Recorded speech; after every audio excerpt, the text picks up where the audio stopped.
Chapter 1066. Yesterday, I wrote one more word about Xiaoyu's state. I changed it in the original manuscript. Sorry, my hand slipped. The ground cracked and the trees were broken. Then the sound began to spread. The sound of the violent collision echoed in the air. The terrifying roar directly crushed the remaining part of the tree and flattened the remaining walls of the courtyard. Those who were slightly closer were directly thrown more than 100 feet away, unconscious. Fortunately, the people in the field covered their ears, or they might have been killed by the roar caused by the collision. Even so, many people were still knocked unconscious. At least tens of thousands of kilograms of stone chips and soil were thrown into the sky by the terrible impact. They instantly covered the sun in the distance. It was so dark that no one could see clearly what was happening in the field. In the darkness, the stone chips fell like rain. The fallen leaves were smashed into pieces, and the firewood piles in the yard were messy. Some of the firewood fell into the well, like hundreds of frogs jumping into the water. After a long time, the stone rain gradually stopped, and the smoke and dust gradually settled. There was a pit in front of the yard wall. The bluestone ground was very hard. Below it was relatively soft soil, but in the deeper part was hard granite. At this time there was a very deep pit. The smoke and dust gradually settled, and two figures gradually appeared at the bottom of the pit. Tang Xiaotang was holding the iron rod, which was a bit deformed. In front of the iron rod there was a hand. It was a light gray hand that didn't seem to belong to a human. Long Qing was holding the rod with his hand. His face was pale and his eyes were extremely gray. Blood oozed from the corner of his mouth. He was half kneeling at the bottom of the pit. He looked a bit embarrassed, but he didn't fall. Tang Xiaotang was also very pale. The iron rod, the sacred object of the devil's doctrine, had been deformed. Her wrist bones were directly shattered. Her right arm kept trembling as if she would lose it the next moment. With a cracking sound, Long Qing slowly stood up. The lower hem of his Taoist robe was broken, and he was covered with dust. He looked at Tang Xiaotang and said, "You shouldn't be so strong." Tang Xiaotang did not speak. She tightly pursed her lips. Only by doing this could she prevent the blood that had accumulated in her chest and abdomen from spurting out. Only by doing this could she continue to hold onto the iron rod without revealing the truth of her weakness. Long Qing suddenly laughed. His teeth were full of blood and he looked a little scary. His sword-like eyebrows were also raised, and his gray eyes were very beautiful, but also very strange. "But it doesn't matter how strong you are." Long Qing smiled and said, "Because I'm stronger. You can't even find someone stronger than me. Because, dear little girl, I'm no longer alone." His voice trembled slightly, not because of his injuries, but because he was excited and even a little crazy. He felt that there were many voices in his body resonating with him. Many years ago, he refined medicine and cultivated in the Jishou Abbey. He stole the shorthand scroll of the tomes of the arcane and learned the evil cultivation method Gray Eyes. Then he took the cultivation of the half-man Taoist and was reborn. After that, he betrayed Taoism and fled all the way. He sucked the cultivation methods of the powerhouses of Taoism until he reached the depths of the East Wilderness. He sucked the soul of many powerhouses of the left royal court and finally reached the upper state of knowing destiny. At that time there were many people in his body. After that, he was accepted by Taoism again and returned to Peach Mountain. At that time, his state had begun to become unstable, as Yi Hongyu had predicted, and even showed signs of collapse. At that time there were not many choices left for him. He could either dispel the cultivation method and become an ordinary person, or he could continue to forcibly take the cultivation of others and drink poison like wine. There would be problems one day, but at least it could help him survive for a longer time. Long Qing did not hesitate to choose the latter because he needed to be strong. He had wandered between light and darkness for too long, and he was tired of that kind of life. Fortunately for him, the West Hill Divine Palace was following the will of the Abbey Dean and began to purge the forces within Haotian Taoism. Many people from the Divine Hall of Light, the Divine Hall of Revelation, and the forces loyal to the hierarch were locked up in the U prison. Therefore, those powerhouses of Haotian Taoism eventually became the victims of his gray eyes. The devil's doctrine created the practice of Tao Tai, which was later changed into the gray eyes by Taoism. In the past hundreds of years, only Long Qing had cultivated this cultivation method to the extreme, because he was the only one who had such opportunities and so many food. Now he was at the peak of knowing destiny, but he had an unimaginably strong cultivation, becoming the most special existence in the history of cultivation. Eldest brother had seen Long Qing's power in front of the imperial palace in Lingang. He was puzzled and even surprised, but he could not figure out where Long Qing's power came from. Long Qing's power, just as he said to Tang Xiaotang at this moment, was because he was no longer one person. He was many people, or in other words, he was already an inhuman existence. Tang Xiaotang's face became paler. She knew Long Qing's power better than anyone else. When she fell from the sky like a meteorite, she did not expect that he could block her with only one hand. Was the distance between the sky and the earth nothing to Long Qing? She frowned and pulled the iron rod out of his hand. Then she raised it again, looking a little pained. Her wrist was broken, but she was still standing so she could fight again. Long Qing looked at her quietly, and his eyes became extremely deep. The gray color occupied his eyes like dark clouds in the sky. His body under the Taoist robe began to emit the aura of quietus. Tang Xiaotang lowered her head slightly. Her ponytail had been shaken off, and her black hair flew in front of her eyes, blocking her sight. She silently resisted the sucking power of the gray eyes. Fortunately, she had cultivated the cultivation method of the Devil's Doctrine, and her spirit and strong body were combined into one. It was not easy to separate, or she would have been defeated. Long Qing took a deep breath. When Tang Xiaotang was fighting with the powerhouses of the Divine Hall, she had taken 2 deep breaths and inhaled all the cold wind on the square. At this time, with Long Qing's breath, the intact old locust tree behind the courtyard wall began to tremble. The stubborn leaves that did not fall after almost an entire winter rustled miserably. Long Qing seemed to have become a black hole. Countless auras of heaven and earth surged from all directions of the city, rolled up leaves and snow, came to the bottom of the hole in front of the broken wall, and entered his body. Countless auras of heaven and earth were attracted by the huge souls in his body. With unimaginably horrible willpower, they burst out from his chest and instantly passed through the seemingly thin Taoist robe. There was a hole in his chest and abdomen. It was a black hole made by Ning Kei's arrow. A black peach blossom about 3 feet in diameter appeared on his chest. It was faint, dark, and cold, as if it came from the most gloomy abyss with endless resentment. The black peach blossom petals bloomed. Long Qing's right hand reached out from the black petals and fell on Tang Xiaotang. Tang Xiaotang's eyes became extremely bright, because she knew it was the moment of life and death. She changed the direction of the iron rod in her hand. Instead of striking down, she held it horizontally in front of her, like the famous scenery on the river. The iron fence in front of the black cliff blocked the danger of the surging river in front of humans. Long Qing's fist fell on the iron rod. Pa! The bent iron rod bent again from the middle, more sharply, forming a curve. It seemed that if a child blew on it again it would really break. A curve also appeared on Tang Xiaotang's chest. It was not proud, not beautiful. Because the curve was inward. Her chest instantly sank a few inches, which looked extremely horrible. It seemed that if a greedy child touched her again, her sternum would be completely broken and broken from the middle. Tang Xiaotang's face was as pale as snow, and then it quickly turned scarlet. She could no longer keep her lips closed, and a thick mouthful of blood sprayed into the air. With blood spurting, she fell backward. Her petite body smashed heavily on the edge of the pit, smashing the granite and bluestones into pieces. Then she bounced up heavily, rolled in the air, and finally fell on the ground dozens of feet away. With a muffled sound, the ground there slightly sank again. Footsteps were heard, very rhythmic. Long Qing walked out of the pit and appeared in front of everyone. His face was a little pale, his lips a little blue, and there were some bloodstains on his body, but he looked very calm. There was a dead silence in the square. Everyone's eyes fell on him, including the disciples of the sword Garrett, the followers of the new stream, and the divine priests and deacons of the divine halls of Westhill. Everyone was so shocked that they did not dare to speak. Looking at Long Qing's figure, many people had mixed feelings. Many years ago he was the most famous young genius in the cultivation world. However, no one expected that he would be defeated by Ning Kei in the academy entrance exam of the 2nd floor of the academy. Since then he had been defeated again and again, losing his former glory. In the end he became one of the most common pitiful characters in stories, struggling in vain for survival and revenge. Even though Long Qing survived and his state was even better than before, he returned to Taoism, and even became the last disciple of the Abbey Dean, he could no longer attract the attention of the cultivation world. If it were in the past, a young knowing destiny state cultivator like him would be great. But things were different now.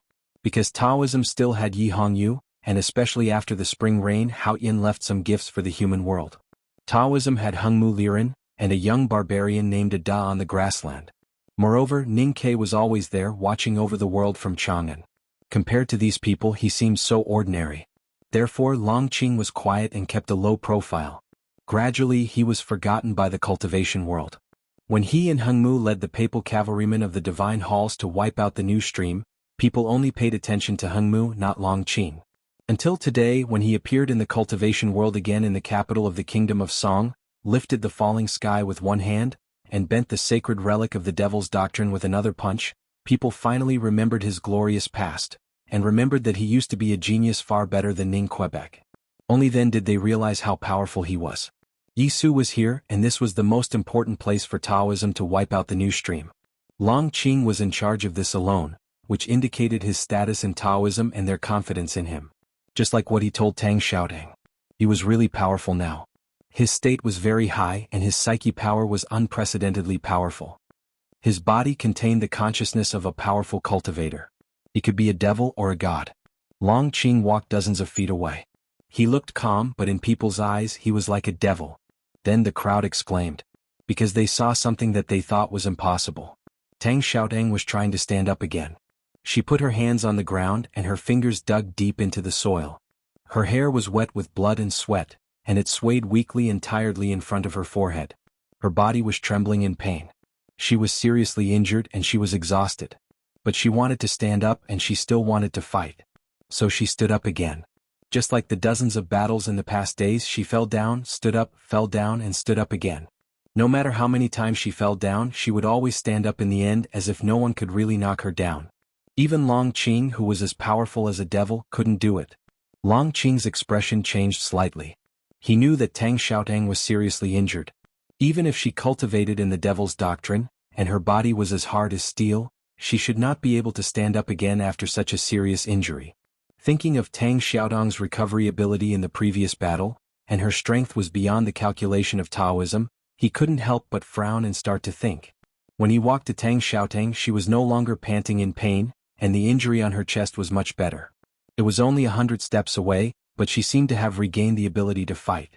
This was not something that could be done by human beings. The arcane tome of the sand had always been with Longqing, which recorded all the cultivation methods in the world. He was very clear that there was no cultivation method that could do this. This could only be a miracle. I see. Longqing looked at her and said with emotion, "Is this a gift from Haoyin?" When he said this, he looked a little lost and a little sentimental. Because in the first half of his life he had been getting closer to Haoyin, whether it was light or darkness. However, today he found that he was getting farther and farther away from Haoyin. On the contrary, the enemy standing opposite him, the enemy of Taoism, was favored by Haoyin. How could he not be lost? However, after the loss he began to feel sad and self-deprecating, but also more determined. Because what the Abbey Dean and the others were doing was getting farther and farther away from Haoyin. Tang Xiaotang didn't say anything. Her silence was an admission. Back in the shabby alley in Lingang City, Sang Sang said that she would grant her immortality. She did not take it seriously. Although it was Haoyin, she still thought it was a joke that Haoyin played on ordinary people. At that time, only a few years had passed, and there was not enough time to prove whether she could really live forever. However, in the continuous battles, some things that happened seemed to have proved that what Sang Sang said at that time was not a joke but a real power. In those continuous battles she suffered many injuries. At the same time, she discovered that her body seemed to have established some kind of magical connection with the chi of heaven and earth. The power that she lost could be quickly replenished. No matter how serious her injuries were, she could recover in an extremely short period of time. Death always liked to brush past her. Perhaps this was the meaning of immortality. Of course, although she had a miracle, she was not a god but just an ordinary person. She could not be really immortal. It was just that death had become a lot more distant to her. To put it another way, she was much stronger now. It was also because of this that she could protect Yi Su and Qin Pipi, the two poor people whose ocean of chi and mountain of snow had both been destroyed, through thousands of mountains and rivers to this place. It was also because of this that she could still fight against Longqing, who was as powerful as a devil. Although she was seriously injured, she did not die on the spot. She even recovered quickly and could barely fight again. It feels good to be protected by Haoyin. Longqing looked at her quietly, as if he did not care that she was recovering quickly. He said, "Unfortunately, Haoyin cannot protect you all the time. So you are destined to die today." Tang Xiaotang said, "At least for now I am still alive." Longqing smiled slightly. The scar on his face was a little twisted, and his gray eyes revealed a hint of mockery. He said, I think you should have discovered that your recovery speed is not as fast as it was at the beginning. Tang Xiaotang was silent again because Long Qing was right. What did it prove? That Hao Yin would no longer protect the people she had promised to protect? What? When Hao Yin cannot even protect herself, how can she protect you? There was a joy in Long Qing's voice that he did not even notice. Tang Xiaotang thought about it and said, I don't care. Yes, she didn't need to care. She had grown up in the depths of the wilderness. She was clean and simple and she practiced hard without stopping. Before she heard the words, I'll grant you eternal life, she didn't have any fortuitous encounters. She didn't pick up any secret manuals and she didn't take any heavenly power pills. Among the younger generation of cultivators she had the worst luck, but she still became strong. Before the words she was herself. Without the words she was still herself. She was still the little girl in animal skin who did not know the meaning of failure. So why should she care? She exerted strength in her arms and straightened the bent iron stick. Because of this movement she felt a sharp pain in her chest and coughed up 2 mouthfuls of blood. However, she grasped the iron stick again and pointed it forward. Long Qing looked at her and said with a smile, people of the Devil's Doctrine are really crazy. There were many lunatics in the Devil's Doctrine who wanted to destroy the world. Tang Xiaotang was not that kind of person, but she often went crazy in the battle, such as a few days ago and today. Tang Xiaotang took a step forward and her face became paler. The iron stick broke the wind and fell down. It was like the mountain abandoned by Hao Yin was still safe in the world. She, who was no longer protected by Hao Yin, still faced the enemy silently and resolutely. Long Qing's expression suddenly became serious. His Taoist robe fluttered in the cold morning wind, leaving many residual shadows. In just a moment he did not know how many times he had attacked. A dull crash sounded and countless cracks appeared on the neatly cut bluestone in the square. Long Qing and Tang Xiaotang's figures suddenly gathered and then separated, standing on 2 sides and looking at each other. Long Qing's face was pale, and blood slowly flowed from the corner of his mouth. Tang Xiaotang lowered her head, thinking about something. Suddenly she sat on the ground. Long Qing wiped the blood away and looked at her quietly. She was exhausted to the extreme, already exhausted, not a single drop of power left. Long Qing was sure that she would not get up again, so he turned around and walked to the high platform. Chapter 1067. Yisu was on the stage. Since he was on the stage he could not be an audience. He had to be dragged into this sad and happy drama and play his role well, even if he was the hero who was destined to have a tragic ending. The disciples of the sword Garrett stood in front of the stage. They were all injured. But as long as they could stand, they would not let go of the swords in their hands and defend the area in front of them. For example, the Sage of Sword Lu Bai and Lu Yiqing, the area in front of them was their territory. The South Jin Kingdom had been completely occupied by the divine halls of West Hill, so the area in front of them was their last homeland. Long Qing knew that they would not give way. He slowly raised his right hand with a black peach blossom between his fingers. He glanced at them with his dark eyes. These men from the South Jin Kingdom had perfectly fulfilled the promise made by their sect. They fought to the last moment and did not let anyone get close to Yisu before they all stopped breathing. They knew that death was coming, but they were fearless. Lu Bai once stabbed Hao Yin with his sword on the Peach Mountain. They were Lu Bai's disciples and grand disciples. They inherited the sword style and never forgot the surging Yellow River. Therefore, there was nothing to be afraid of, no matter Hao Yin's divine kingdom or Yama's abyss. Death did not come immediately. Chen Pippi walked out from behind Yisu and walked to the disciples of the sword Garrett. He looked at Long Qing and said, "Do you want to destroy Taoism?" Long Qing looked at the gradually brightening sky and kept silent for a long time. Then he said, "You should know that this is the Master's will. I'm just carrying it out." Chen Pippi's question was a bit random, and Long Qing's answer was also a bit strange. It seemed that he agreed with what Chen Pippi said. The war to destroy the new stream was the beginning of the destruction of Taoism. In fact, to understand the conversation, one only needed to think about why Taoism could tolerate Yisu preaching in the human world for so many years and why they did not decide to kill him until now.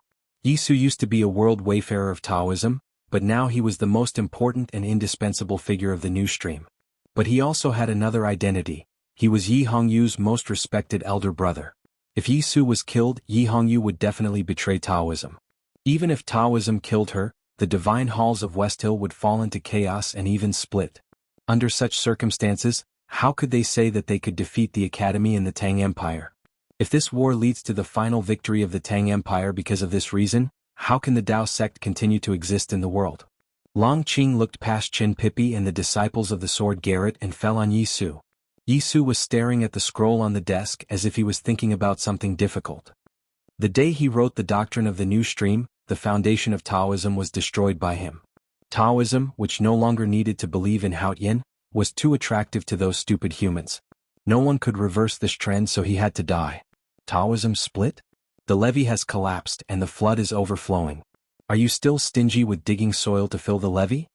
Long Qing paused for a moment and looked at the dissipating white smoke from the Taoism temple in the distance. He said expressionlessly, not to mention that she is already dead. Who can turn around? Yes, the white smoke had already risen, so Yi Su's fate was sealed. Conversely, since Haoyin Taoism wanted to kill Yi Su, then Yi Hongyu's fate was also sealed. For more than a decade, the brother and sister had only seen each other a few times. They did not seem to be close to each other, even indifferent. But in fact, everyone knew that their fates had always been linked. If Yi Su was to be killed, he had to kill them all. Yi Su picked up the brush and wrote a sentence on the paper. Then he looked up at Long Qing and said, "It's not difficult for me to die. Why do you have to do so many things and kill so many people?" Long Qing bowed deeply and straightened up. He said, "Senior brother, you are too modest. Killing you is the most difficult decision to make. Even the headmaster could not sleep at night because of this. How could Haoyin Taoism not be careful?" Yi Su said thoughtfully, "Thousands of people have to die to kill one person. It seems that I deserve to die 10,000 times." More than 2,000 papal cavalrymen of the divine halls of West Hill rushed in from all the city gates. The armored horses only revealed their eyes and noses, which looked extremely terrifying.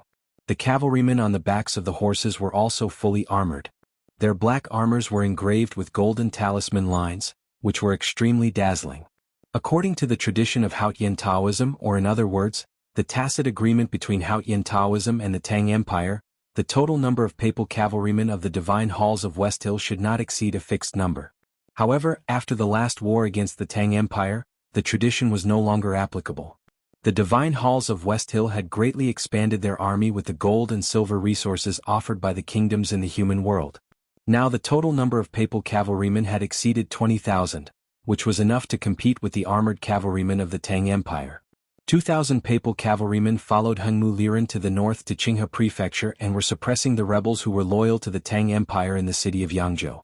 Meanwhile, the other 2,000 papal cavalrymen went straight to the Song Empire from Peach Mountain and secretly followed Long Qing to suppress the followers of the new stream. Using such a powerful military force to deal with thousands of defenseless followers of the new stream and a small number of disciples of the sword Garrett was like killing a chicken with a butcher's knife. It could be said that Haoyin Taoism had made a thorough plan. They would never allow Yi Su to live and the new stream to continue to develop. The armored cavalrymen were extremely heavy. The hooves of the horses clattered on the streets. When the 2,000 cavalrymen moved forward at the same time, the clattering of the hooves became a thunderstorm. The papal cavalrymen galloped at a high speed with a cold expression. They did not care about what they hit. People in the streets tried to avoid them. There were panicked screams and screams of those who were knocked down. The streets were filled with dust. A few hawkers who luckily escaped from the hooves of the horses huddled outside a tea shop with pale faces. They looked at the cavalrymen galloping away, trembling and speechless.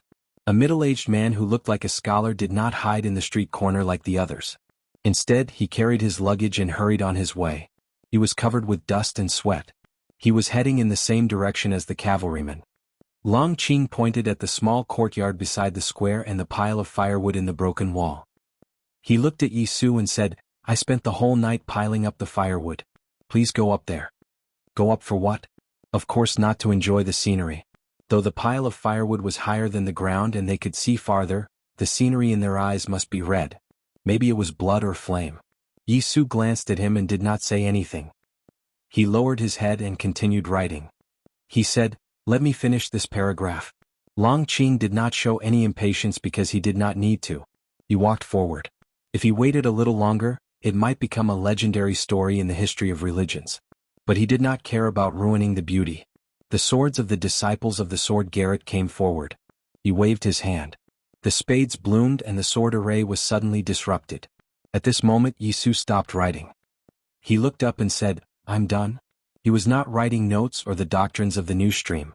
He was writing about his travels. It was not the travel notes he had written while he was escaping from various countries.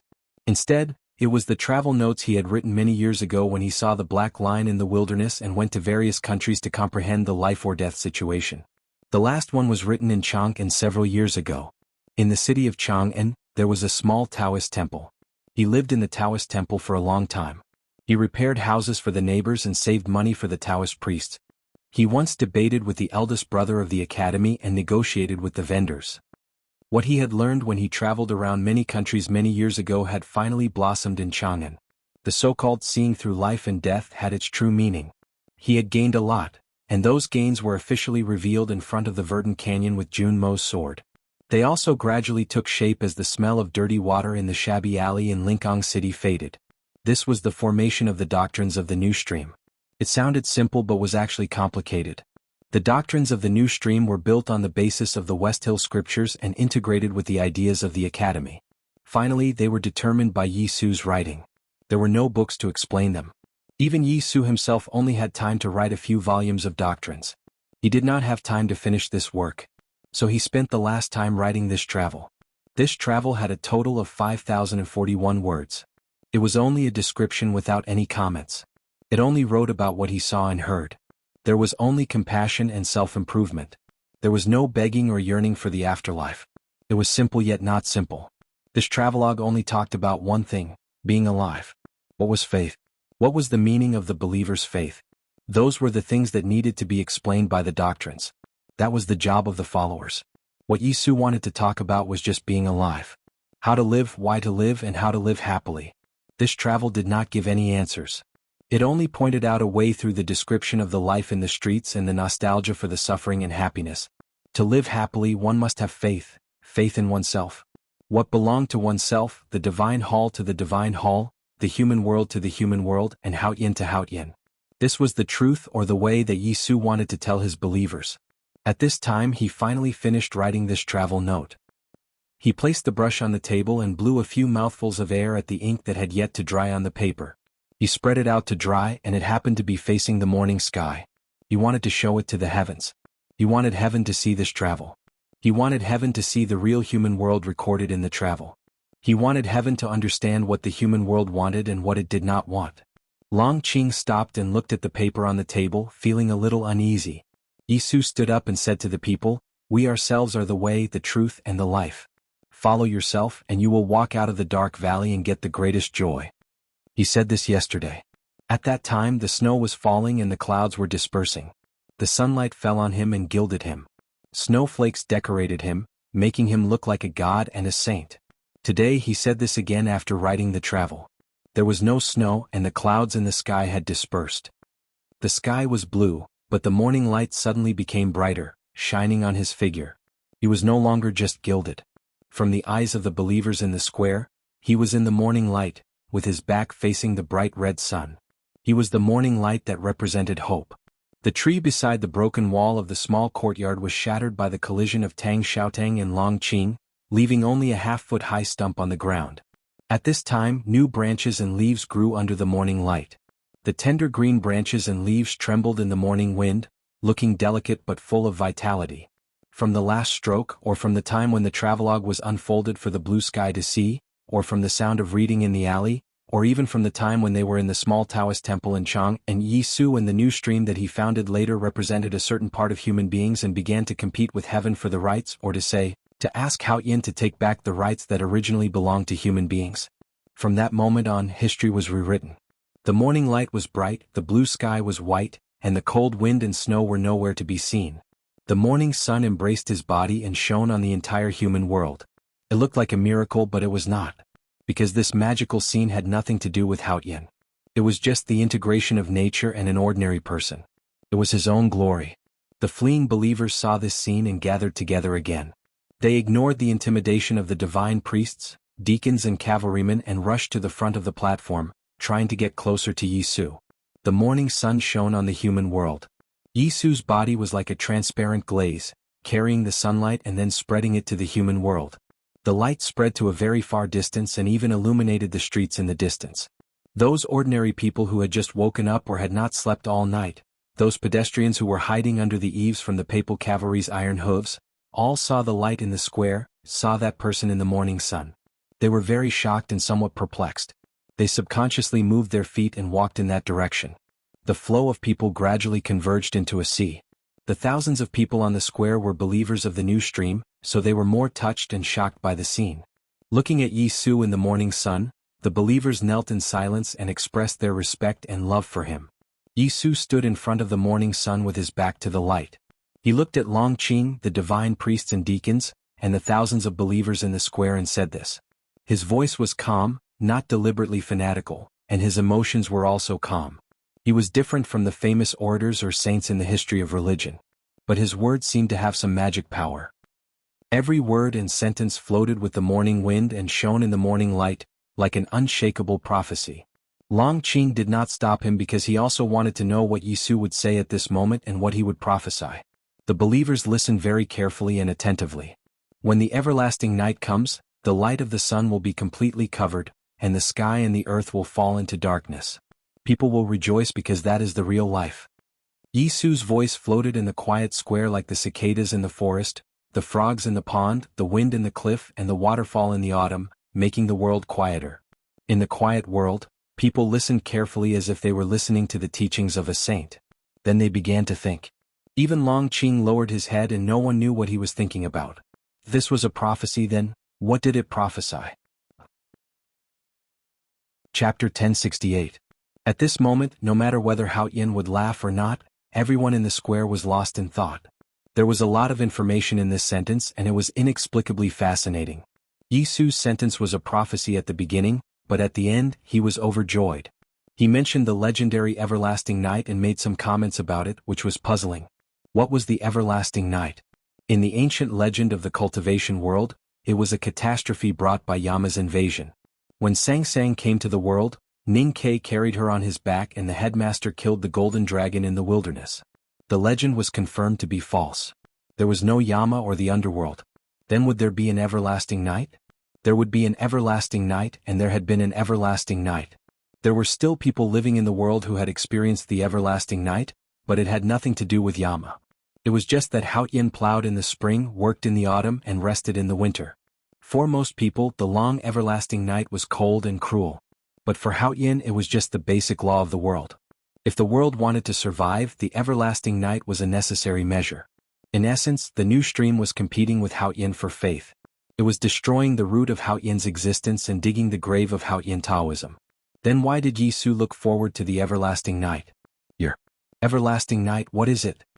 Long Qing looked at Yi Su and asked. Yi Su looked at him quietly and said, the everlasting night is the everlasting night. Long Qing said, the everlasting night is the darkness. Yi Su said, only in the everlasting night can people really open their eyes and see the pictures that Hao Yin never let them see.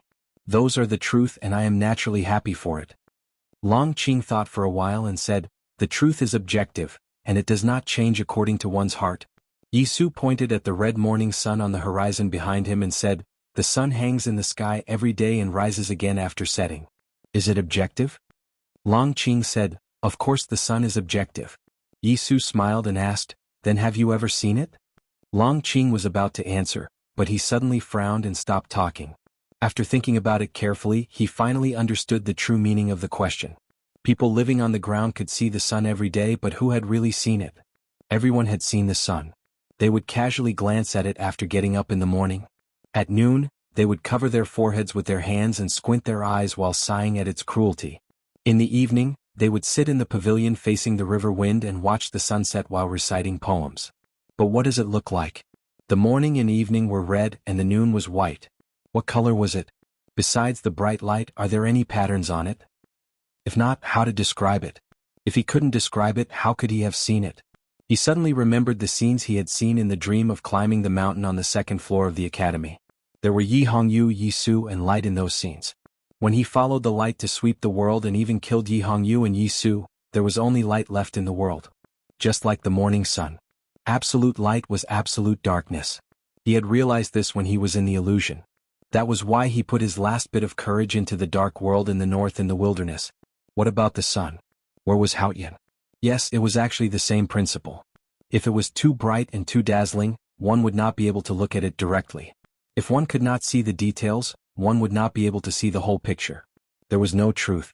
Just as Yi Su had said, humans would only be able to see the truth on the day when the everlasting night arrived and the sun was extinguished. Long Qing understood what Yi Su meant, but he did not understand the meaning of this prophecy. He squinted and looked at the morning sun on the horizon. After a moment of silence, he shook his head. He did not need to think too much about meaningless things. What he needed to do now was to kill Yi Su. It did not matter whether it was the prophecy of a sage or the nonsense of a lunatic. You will die soon. Even if that day comes, you will not be able to see what the sun looks like. Similarly, those who heard what you said will also die in the following days. They will not be able to see it either. Long Qing looked at Yi Su and said expressionlessly. Along with his voice there was a thunderous sound of hooves. 2,000 papal cavalrymen of the divine halls of West Hill finally arrived at the square. Countless harsh sounds of friction were heard. The cavalrymen held sharp long swords in their hands. The snow-white surface of the swords reflected the frightened faces of the followers of the new stream. Long Qing raised his right hand. Along with his movement, the cavalrymen at the periphery of the crowd also raised their long swords. The cold swords were like the long grass in the field, messy and terrifying, ready to tear apart all the flesh and blood they touched. The sound of hooves was heard again. The heavy war horses directly scattered the crowd in front of them. In the dull sound of collision, countless followers of the new stream had their bones broken and flesh torn. Screams were heard everywhere in the square. Blood flowed everywhere like a flood and death was everywhere like snow. The followers fled in panic, and the ordinary people who came to the square were unfortunately dragged into the tragedy. No one could stop the tragedy. Yi Su looked at the scene and raised his arm, trying to ask the people to step aside. But no one could see it. He opened his mouth and wanted to say something, but no sound came out. Even if he could, no one could hear him. Chin Pippi supported him and his face was extremely pale. Over a dozen disciples of the Sword Firmament Pavilion had been scattered and had converged into the crowd. They were fighting bitterly against the enemies that outnumbered them, and they were like reefs that were resisting a raging torrent. Even though they were strong, how could they turn the tide? Long Qing stood below the stage. He only needed 10 more steps to reach Yi Su, but he did not do anything. He just looked at Yi Su in silence and let Yi Su watch the scene in silence. Today might not be the beginning of the new stream's destruction, but it was definitely the day of Yi Su's death.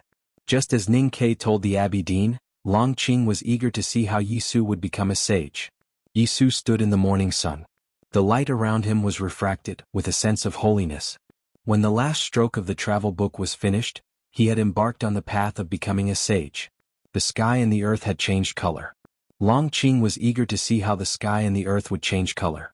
At this moment the sky and the earth really changed color. There was snow on the streets and the houses were covered with black eaves. The black and white contrasted with each other, and the leaves that had not completely withered were the 3 basic colors of the city. The square was no exception. From yesterday to this morning, Taoism had slaughtered twice, and the ground was covered with blood. However, the colors had all disappeared. The white snow, the black eaves, the green and yellow leaves, and the red blood had all turned into a monotonous yellow. The yellow sand was everywhere. Long Qing's expression changed slightly, because the change of the sky and the earth had nothing to do with Yi Su. Yi Su's snow mountain and ocean of qi were both destroyed. The sage's intention was in the end of the writing and the doctrine of the new stream. It could not affect the real battle. It was another force that turned the snow, the eaves, the trees, and the blood into yellow sand. That's all for today. There seems to be some problems in the later part of the writing. I need to revise it carefully. Also, I need to rewrite the following lines and try to make it tighter. Chapter 1069. No one noticed that when the papal cavalrymen of the divine halls of West Hill rushed into the square, a middle-aged scholar also came to the field and quietly approached the high platform. The middle-aged scholar was dressed in ordinary clothes and was covered with sweat. He came to the front of the platform and untied the package as fast as he could. Then he took out a wooden plate from it. The wooden plate was made of some kind of wood. The grain was very delicate and gave people a wonderful feeling of gold and stone. There was a thin layer of yellow sand in the plate. It was a sand table. The most famous sand table in the cultivation world, the river and mountain sandbox.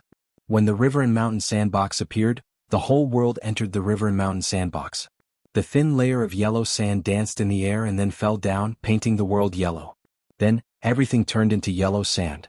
The hard bluestone ground turned into a soft desert. The war horses that were sprinting at high speed screamed and fell heavily to the ground. Their forehooves were broken miserably. The cavalryman of Divine Hall on the back of the horse directly fainted. In a very short time, hundreds of cavalrymen of the Divine Halls fell off their horses. On the contrary, the followers of the new stream who were hiding in fear were not hurt by the yellow sand. Sometimes the yellow sand was like water. Because of its softness, it was stronger than the strong and pitted the weak. Long Qing's feet were also stuck in the yellow sand. He could clearly feel the sucking power coming from the bottom of the sand. His expression became very serious. He lifted his right foot with great difficulty and wanted to take a step forward. Suddenly, the wind swept the yellow sand and stopped in front of him. His sight crossed the flying yellow sand and fell on the middle-aged scholar on the side of the platform. Chin Pippi looked at the middle-aged scholar and exclaimed, "Fourth brother." The middle-aged scholar did not respond but just looked at Long Qing. Long Qing frowned slightly. Today he was ordered to kill Yi Su and slaughter the new stream. He guessed that the academy might be prepared, but he did not expect that it was not the Iron Arrow or Mr. First, but this person. Fan Yu, Mr. Fourth of the academy. Fan Yu was a relatively low-key person among those interesting and horrible people in the back mountain of the academy. He joined the academy early and ranked very high, but he was only at the peak of the see-through state. He was not at the same level as Li Manman and Junimo. Although the third sister Yu Lian had always been at the see-through state, everyone knew that it was just a facade when she beat Xiong Chumo, the hierarch of the Divine Halls of West Hill. He was the real see-through state. Of course, this was not important. The headmaster of the academy had always accepted disciples without discrimination and did not care about their talent in cultivation. But the people in the back mountain had their own specialties and could do the best in those fields, such as number 5, number 6, number 8 and number 9. Only Fan Yu was relatively weak. He was good at talisman Taoism, but not as talented as Mo Shanshan and Ning Quebec. He was good at strategy and calculation but not as good as Yu Lian. He was good at design but not as good as the sixth brother. Moreover, there was Professor Huang He in the front yard of the academy. In recent years, the back mountain of the academy was gradually revealed to the world, but he was still inconspicuous and did not have many amazing performances. Only his peers in the back mountain of the academy knew that he was very important. The strategies of the academy and even the Tang Empire were all calculated by Yu Lian, Ning Ke and him. Besides, he owned the most precious celestial device in the cultivation world, which was the river and mountain sandbox. Before the Verdant Canyon, it was with the help of the river and mountain sandbox that the academy could avoid the Aberdeen sword. He tried his best to trap the sword and gave Junimo the chance to show his power. It was not hard to imagine how powerful the river and mountain sandbox was since it could trap the Aberdeen sword. Today he came with the river and mountain sandbox. In fact, he was not supposed to be here. The academy was very clear about the attitude of the Divine Halls of West Hill toward Yi Su and the new stream. But the eldest brother, Yu Lian, and Ning Ke all thought that the Aberdeen could be persuaded. Since killing Yi Su was not good for Taoism, the Aberdeen would definitely not do it. As long as the Aberdeen kept silent, Tang Xiaotang and the sword Garrett would be enough. Only the fourth senior fellow apprentice felt a little strange. He had been calculating for a long time, but he didn't get any other result. However, he still felt a strong sense of uneasiness. He thought that the judgment of his senior brothers, senior sisters and junior fellow apprentice was wrong, but he couldn't find any evidence. Therefore he came here by himself. He packed his luggage, left the back mountain, and traveled thousands of miles with the river and mountain sandbox to save Yi Su's life. This was the real style of the academy. They could unite as one, but they also had to be different. They had to be responsible for their sect, but they had to be responsible for themselves first. They had to have no regrets. The fourth brother finally arrived. Although it was difficult for him to change the situation, he could represent the academy and do what it should do. It was good enough that there was no need for regrets. He raised the river and mountain sandbox and poured all his psyche power into it. In an instant, his snow mountain and ocean of chi showed signs of drying up. His face became extremely pale and even seemed to be a little thinner. There was yellow sand in the river and mountain sandbox but also rivers and mountains. Every grain of sand was a scenery in the rivers and mountains, or a small bridge, or a stream of water, or a pavilion, or a green hill, or a sedan chair on the bridge, a boat on the water, a person in the pavilion, or a tree on the green hill. But today the yellow sand was just yellow sand. Because the most original was also the most powerful. The fourth brother's psyche power activated the river and mountain sandbox. The yellow sand danced wildly and then fell down. The world suddenly became yellow and became a dry desert. It was impossible to find the direction in it. The cavalrymen of the divine halls of West Hill in the back were lucky not to fall to their deaths. They pulled the reins desperately to stop their horses, and then turned over and tried to find the exit with their horses. But how could it be so easy? The fourth brother held the river and mountain sandbox and walked to the platform. Long Qing looked at him quietly. The yellow sand covered the ground, but it could not completely drag him into the illusion of rivers and mountains. His body was in the yellow sand, but his eyes could see the reality in his opponent. For some reason, the fourth brother felt a little uneasy when he looked at Long Qing's eyes. It was just like when he was calculating in the back of the mountain of the academy. He felt that something bad was going to happen. So he blew into the river and mountain sandbox. The thin layer of yellow sand was wrinkled, and some grains of sand were flying in the air with the wind. A hurricane suddenly appeared on the plaza that had turned into a desert. Countless yellow sand swirled up, blocking everyone's vision. The world became dark. What was even more terrifying was that the desert that had been as flat as a field suddenly rumbled loudly, and countless layers of sand dunes appeared. Who knew how many cavalrymen were swallowed up by the moving sand flow? Even the cavalrymen who were not swallowed by the sand encountered endless dangers in the flying yellow sand. Shrill screams and dull sounds of people and horses colliding with each other could be heard everywhere. Even a powerhouse in the knowing destiny state like Xiaoyu from the South Sea could not resist the power of the river and mountain sandbox. Those divine priests and deacons from various Taoist temples were killed one after another. Xiaoyu also fainted in the yellow sand. Long Qing still could not stop and his face was a little pale. He was injured by Tang Xiaotang and then by the river and mountain sandbox. He did not expect that his opponent, who was in an ordinary state, could have such a terrible sand table. However, was it enough? In the next moment, his feet finally landed on the ground, but he still landed on the yellow sand. He did not get out of the river and mountain sandbox, but so what? The scar on his face became brighter. It was definitely not ugly. It was more like some kind of strange makeup. Paired with his gray eyes and straight silver hair, he looked very good. He was so powerful and he still had hidden powerful skills. He was waiting for Ning Kei's iron arrow and Li Man. Even so, he was not afraid of them, let alone a sand table. He took out a scroll from his arms and stretched it out in front of the sandstorm. He remembered those years when he was the second priest of the judicial department, and he led the black deacons to hunt down the remnants of the devil's doctrine and the sinners who betrayed the devil's doctrine. At that time he was righteous and he believed that he was righteous. His expression became cold. Looking at Yi Su and the others on the other side of the sandstorm, he silently repeated those familiar words in his heart. Sinners, accept the punishment of Haotian. Last night in the Divine Hall of Judgment in Peach Mountain, the middle-aged priest used a scroll to break Yi Hongyu's confinement. It was the default hand scroll of the Tomes of Arcane. At this time, the scroll in Long Qing's hand was also the sand hand scroll of the Tomes of Arcane. After making the most important decision, the Abbey Dean no longer cared about the word blasphemy.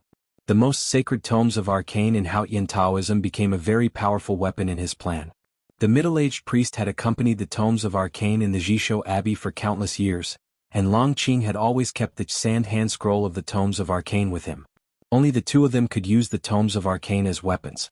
In the morning, the city was covered with yellow sand. The freshness and coldness of winter could no longer be found, only dullness. But when Long Qing held up the sand hand scroll of the tomes of arcane, that feeling became more and more clear. The cover of the sand hand scroll turned into tens of thousands of tiny grains of sand in the wind, and then began to fly. Then the second page of the sand hand scroll also turned into grains of sand, and then the third, the fourth, the fifth. Hundreds of millions of grains of sand turned into a sand river and went straight from Long Qing's hand to the sky. In the deepest part of the sky, the river carried an indescribable brilliance and then blasted into the yellow sand all over the sky. The sand hand scroll of the tomes of arcane recorded almost all the cultivation methods in the cultivation world, which could not be completed by human beings. Just like the sun hand scroll, it was not only collected by Haotian Taoism, but also by the divine power of Haotian. Haotian Taoism regarded cultivation as a gift from Haotian to human beings, and this tomes of arcane was the gift list. There were countless items in it, which were as vast as the sea or the sand at the bottom of the sea. Each grain of sand represented the gift of Haotian and the awe of human beings. Today the sand hand scroll really turned into grains of sand. The ink characters that recorded the cultivation methods melted on the paper and then dissipated into the smallest particles, each of which seemed to contain the power of that cultivation method. Hundreds of millions of grains of sand and hundreds of millions of cultivation methods fell into the yellow sand and into the river and mountain sandbox. The river and mountain sandbox had thousands of miles of rivers and mountains, but it was a product of cultivators after all. How could it accommodate the almost infinite vastness and complexity? In an instant, the yellow sand suddenly stopped. In some corners, pavilions and terraces even appeared indistinctly. They were about to lose their original forms and become the shadows of the river and mountain sandbox. The fourth brother's arms holding the river and mountain sandbox trembled uncontrollably, as if he would throw the sandbox to the ground in the next moment. He felt the terrible impact from the sandbox and found that it was even more powerful than the virtual sword thrown by the Abbey Dean in front of the verdant canyon. His face instantly turned pale, and blood began to flow from the corners of his mouth. "Let's go," Long Qing said expressionlessly. As his voice fell, the wind and sand on the square slowed down countless times, and the small bridges and rivers that appeared at the beginning were covered by the sand gushing out of the arcane tome of the sand. The yellow sand was covered by the sand at the bottom of the sea. There was no need to find a way out. "If I cover your world with my world, then I can walk at will and go anywhere I want to go." Long Qing took a step forward. If there were real intelligent beings in the rivers and mountains, they might be able to see a footprint larger than a mountain under the sun. It stepped through the clouds, crushed the field, and fell on the horizon. He only took one step to step out of the river and mountain sandbox and thousands of miles of rivers and mountains. Long Qing appeared on the stage and in front of Yisu. There was still residual yellow sand between the two of them. The fourth brother kept coughing up blood, but he was still trying to support himself. He didn't know how long he could hold on. Long Qing held the dissipating arcane tome of the sand hand scroll with one hand and grabbed Yisu with the other. A figure broke through the wind and sand. It was Tang Xiaotang. She supported her tired body with the iron rod and fell in front of Yisu. She raised the rod with both hands and blocked Long Qing's attack with the last of her strength. Long Qing's hand fell on the iron rod. With a puff, Tang Xiaotang vomited blood and fell to the ground. Long Qing took another step forward and reached out to grab Yisu again. At this time, the arcane tome of the sand in his left hand was still fighting against the last scene in the river and mountain sandbox. More and more blood flowed out of the fourth brother's mouth, wetting the front of his shirt. The color of the blood became darker and darker. Finally, it even looked like ink, which was shocking. Watching from the side, Qin Pipi finally felt despair. His body began to tremble because he was worried about the situation of his two senior brothers and his lover. He was really afraid that his two senior brothers and his lover were about to die. The trembling spread from his hands and feet to his chest and abdomen, then to the depths of his body, and finally to the position behind his waist.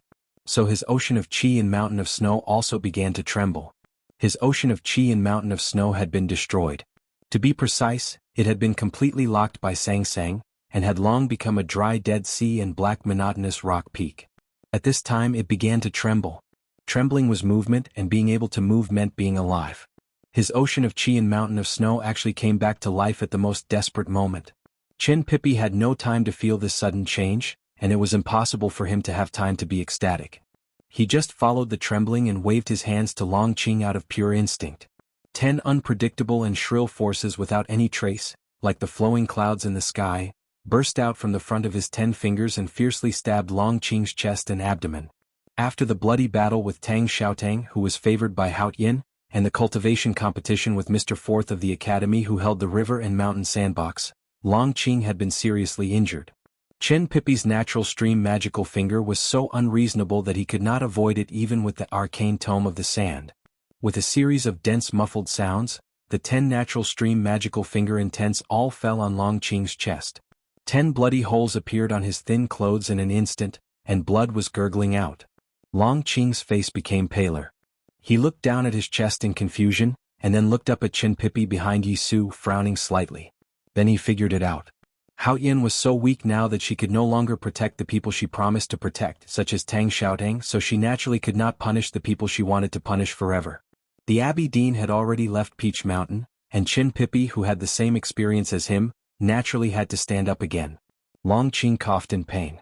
Every time he coughed, the blood in front of his chest flowed out even faster. Not enough. He looked at Qin Pipi and said expressionlessly. That arcane tome of the sand in his left hand turned into gravel and whizzed away. In an instant, there were countless extremely thin blood lines on Qin Pipi's body. Each line of blood came from a very small wound, and each wound was a gravel. The gravel was deep in the wound, and the pain was deep into his bones like ants drilling into his body. How painful it was. Chin Pippi was in extreme pain, but he did not cry. He did not want to cry because it was too shameful. So he desperately squeezed out a smile, but he did not know that the smile was as ugly as crying. Looking at his funny face, Tang Xiaotang wanted to laugh, but also felt so sad that she wanted to cry. Long Qing glanced at the fourth brother and tightened his grip on the arcane tome of the sand. The fourth brother sighed and sat down weakly. Then he began to vomit blood. There was a silence. Long Qing looked at Yi Su, Chin Pippi, Tang Xiaotang and Fan Yu. His eyes slowly swept across their faces and he took a deep breath, looking very satisfied. Some of these people were people he could only look up to in the past, and some were people he instinctively feared and even humiliated.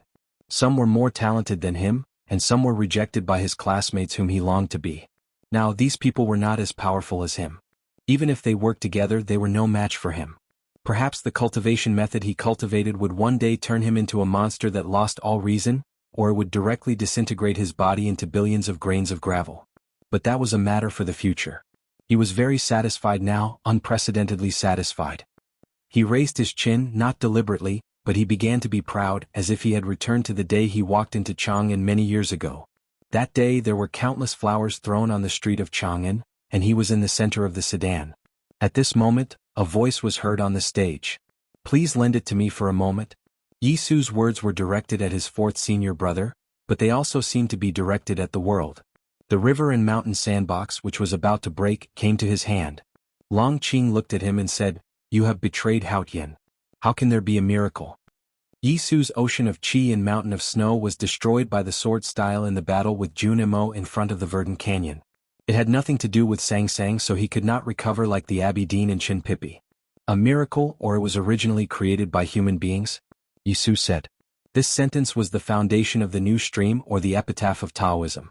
Long Qing shook his head and said, "That requires strength. You don't have the strength." The wind and sand had stopped. Only a few people on the stage were still affected by the confrontation between the river and mountain sandbox and the arcane tome of the sand. The square was full of dead people. Countless cavalrymen of the divine halls were lying in pools of blood, and many followers of the new stream had also died. As for those followers who were still alive, even though they were seriously injured, they were still rushing to Yi Su. They wanted to save Yi Su even at the cost of their lives. This kind of stubborn will, is it faith? Was it power? Yi Su looked at those devout followers with complicated emotions in his eyes. He said, "I think this is power. This is the power of faith." Long Qing said, "You should know very well that only Haotian can use the power of faith." Yi Su did not look at him. He looked at the blue sky and asked, "What about the Buddha?" Long Qing said, "This power, how to use it?" Yi Su said, "I don't know. I want to borrow it. Please lend it to me." Yi Su not only wanted to borrow the river and mountain sandbox from the academy, but also wanted to borrow the power of his followers. Maybe it was really the power of faith. A magnificent and pure power was born in the field. The power came from the followers on the square. There were about 1,000 strands of mixed aura. Then they entered Yi Su's body. When they came out again, they became solemn. Yi Su poured the power or aura into the river and mountain sandbox and looked at Long Qing. It was an invitation. Long Qing's expression became very serious. The arcane tome of the sand suddenly disappeared faster. He sat down in front of Yi Su. The wind and sand rose again. Yi Su was on the verge of falling and barely sat up. Long Qing looked at him expressionlessly. Yi Su said, "You go first." They were not sitting opposite each other. Of course he would not let Long Qing make the first move. Instead he wanted Long Qing to take the others to escape first while Long Qing was trapped by him. Long Qing stared at his face and said, "You can't go." Yi Su did not want to leave. He just wanted to keep Long Qing in the field so that the others could leave. If not for this reason, he would rather die than try to use this power. He founded the new stream to tell human beings that they did not need faith. But he did not expect that he would become the object of faith, which made him a little confused and a little sad. What comforted him a little was that today was the first time he used the power of faith, and it would be the last time. He founded the new stream, but he was not Haotian. Even if he was willing to accept the incense of believers, he could not be compared with Haotian Taoism, who had accepted the incense and worshipped for countless years. The arcane tome was a sacred object of Haotian Taoism. Its power was unpredictable. Yi Hongyu could not resist it even with the whole divine hall of judgment. How could he resist it when he borrowed the will of his followers and the river and mountain sandbox of the academy? In the wind and sand, Yisu gradually became tired and his eyes gradually calmed down. But Chin Pippi did not leave. Yisu lowered his head and said weakly, "Let's go." At this time, everyone in the field was seriously injured. Only Long Qing could fight, and only Yisu could make him stay for a while. But the morning light that fell on him had faded. There was only one word difference between going and let's go, but it was more like begging. Chin Pippi fell silent and stood up with difficulty. He helped Tang Xiaotang and the fourth brother down from the high platform and joined the last few disciples of the sword Garrett. Then they walked out of the square. He did not look back from the beginning to the end. He did not speak to Yisu. He did not cry, laugh, or scream. He just walked in silence, enduring the pain caused by the thousands of bloody holes on his body, and helped his companions to walk forward. Because whether he cried or laughed, talked or screamed, it was a kind of farewell. He did not want to say goodbye to Yisu as if it would not be a farewell forever. After walking for a long time, they finally left the battlefield. The cavalrymen of the divine halls of West Hill did not chase them, so they survived. Chin Pippi did not say anything and continued to move forward. He got on the carriage and drove out of the city gate into the wilderness. When he was dozens of miles away, he began to cry loudly. The fourth brother sat by the window and looked at the scene outside. He wanted to say something, but he could not understand. Nothing had changed. Why did he come here? The river and mountain sandbox was destroyed and he died. He wanted to go back to Chang'an and ask Ning Ke what had happened. Today is the 22nd of February, Moji Bai's birthday. I have decided that today is also second brother's birthday. I wish them a happy birthday. I wish Chin Pippi can be happy again as soon as possible. I wish Yisu can die honorably. I wish everyone can have a happy birthday. I wish I can defeat everything and be as strong as these days. Chapter 1070. Some people said goodbye, but more people were still struggling in the yellow sand and lost their way. Yisu and Long Qing sat opposite to each other, like two old monks drinking tea or playing chess. They did not speak or look at each other. They were covered with blood and looked miserable. The sandstorm under the platform had already stopped, and the sandstorm on the platform was about to stop. The two were covered with sand and blood. Their clothes were ragged and it seemed that they would fall down at any time. Long Qing watched Chin Pippi and others leave. Strangely, he did not seem to care. Some cavalrymen of Divine Hall had already escaped from the chaos, but did not hear his order to chase. He just sat opposite to Yisu and waited for the sandstorm to stop. The wind was the cold wind in winter, and the sand was the sand in the river and mountain sandbox and the arcane scroll of the sand. They were blowing against each other and roaring as if there was no end. But in fact, everything had an end. With a snap, the river and mountain sandbox on Yisu's knees broke. There were still many pages of the arcane scroll of the sand in Long Qing's hand. It was as thick as a tombstone in front of a grave. The sand in front of the tombstone was fake, but it was actually jade-like round stones. Those round stones were very small and transparent. They were not jade-like but really top-grade jade. They were spread in front of and behind Yisu, like a beautiful sea of pearls. Long Qing stood up. Blood dripped down from his body and fell into the sea of pearls, dyeing it red. The yellow sand in the river and mountain sandbox fell from the cracks. It was real yellow sand, which was only a shallow layer in the sandbox and just a shallow pile on the ground in front of Yisu. It was like a wild grave that was worn down by the wind and rain. The square was dyed red by the blood of the people of Divine Hall and the followers of the new stream. The cavalrymen of Divine Hall were regrouping. Some followers of the new stream had died, some were dying, and many were still alive. There would be a massacre later. Yisu looked at Long Qing and said, "Let them live." Long Qing said expressionlessly, "I didn't want them to die." Yisu was a little surprised.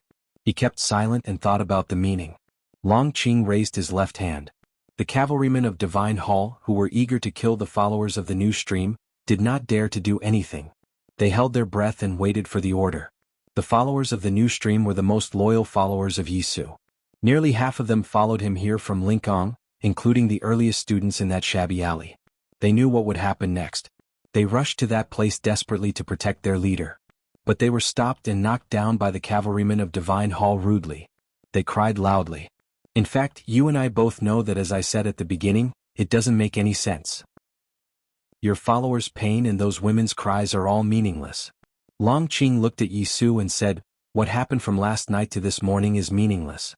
I need this ending and you are also waiting for this ending. Why bother?" Yisu did not look at him. He looked at the pitiful followers in silence. When I entered the Revelation Institute when I was very young, I learned of your existence from her and my teacher. You have always been the object of my worship, or rather, the goal that I feared but did not dare to catch up to. But in fact, it was only in recent years that I truly felt that you were an extraordinary person, because you have embarked on a completely different path from us. Long Qing looked at him and said, "You are not a fanatical religious peddler. Your new stream is not just empty talk. You did not use those clichés to provoke your followers. On the contrary, you preached calmly and did a lot of concrete things. Many people only noticed that the doctrine of the new stream was fresh or rebellious. But no one understood the organizational ability and strategy needed to spread the new stream. You did those things silently and perfectly calmly. You were more like a businessman than a saint. I used to stay in the divine hall of judgment for a long time. I know a lot of things. She helped you a lot, but it was you who really made the decision. Your organizational ability is really strong. There are no loopholes in your thinking. You did not lose your cool even after Taoism began to eliminate you. You used yourself to attract all the attention of the divine hall, but secretly sent the 7 disciples, including the first disciple Huan, to different places. I think they are hiding now, but after a while they will come out again to continue your mission." Yisu was still silent.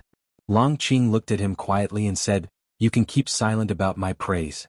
You don't need to be recognized for the secular abilities other than the sacred ones. You can deny all these. But can you tell me where Qing Ziqing went? Why are there only a few disciples of the sword Garrett who followed you here from Linkom? And where did they go? These details that no one noticed are what I admire the most about you. You've arranged the future. You've spread the seeds of the new stream all over the world. Even if you die now, no one can stop the new stream from spreading. So you can leave this world in peace. I even suspect that you've been waiting for death." Yisu finally said, "Death is the most dangerous and terrible abyss for everyone." Long Qing shook his head and said, "But everyone will die, whether it is the divine kingdom or the abyss. You can't go to the divine kingdom and you don't want to go to the abyss. How to die is the most important thing. Die quietly, or die in front of millions of believers and ordinary people. It is not a difficult choice. To die in front of the whole world with a sense of righteousness, peace and joy, and to face death with equanimity. It is good to show the new faith and the power of faith to everyone as the representative of your death. There is no sacred in the empire, no sacred in the world, and no sacred in the world. Even the headmaster of the academy has to become a genius to become the bright moon. You and I are all ordinary people. How can we not die if we want to become a saint? It takes 1,000 years for a saint to appear." Long Qing paused for a moment and looked into Yisu's eyes. He said with a complicated expression, "If the saint does not die, the great Tao will not work. You have to die." Yisu looked calm. There was a piece of snow on his gray hair that did not melt for a long time, as if the heat in his body had been taken away by the tomes of arcane and his breath was gone. "In fact, I have been wondering if Ning Ke has also thought of this." Long Qing turned around. The blood-colored sea of pearls scattered the moment it touched his clothes, like the waves when the tide receded. He looked in the direction of Chang and then said expressionlessly, "Otherwise he would have come." Yisu and his new stream were extremely important to the Tang Empire and the Academy. Taoism had vowed to kill Yisu, so Ning Ke should have been prepared. Even if he could not come, the iron arrow should have come. Yisu said, or he did not expect the headmaster to be so decisive. It was indeed a possibility. Before last night, no one, including Xiong Chumo, the hierarch of the divine halls, had thought that the Abbey Dean would not fear the danger of the division of Taoism and directly choose to kill Yisu and Yi Hongyu. Li Manman might not be able to predict the headmaster's thoughts, but why couldn't Ning Ke and Yu Lian? Even if they couldn't, how could they not have made some arrangements based on their temperament and habits? Long Qing said, "Ning Ke did not come, the iron arrow did not come, and neither did Yu Lian and Li Manman. It can only mean that they know you want to die. They want you to die very much. They even hid it from Li Manman and waited for you to be killed by me." After saying this he smiled. His smile was restrained and confined to the small area at the corner of his mouth, which made him look like he was mocking Yisu. Yisu had been very calm from the beginning to the end. He was so calm even though he was about to die. Although it was a tacit plan, he still felt a little unhappy. Therefore, he wanted to expose the Academy's intention and break Yisu's state of mind. Yisu's reaction was not what he expected. He said calmly, "I have been the Academy's enemy for 20 years. I know how those people live. I don't think they would be so realistic and indifferent." What Long Qing said was very reasonable. Yisu had become a sage after his death and his disciples had already gone to different places. The seed of the new stream was well preserved. Under the protection of the Tang Empire and the Academy, the new stream would definitely spread faster with the news of his death. Therefore his life and death did not matter to the Academy. But he still thought that the Academy would not do that because it was not in line with the Academy's style. Li Man certainly could not bear to see you die in the fire. But Ning Ke and Yu Lian are different. They would be very happy to split Taoism and let the new stream be reborn in the fire.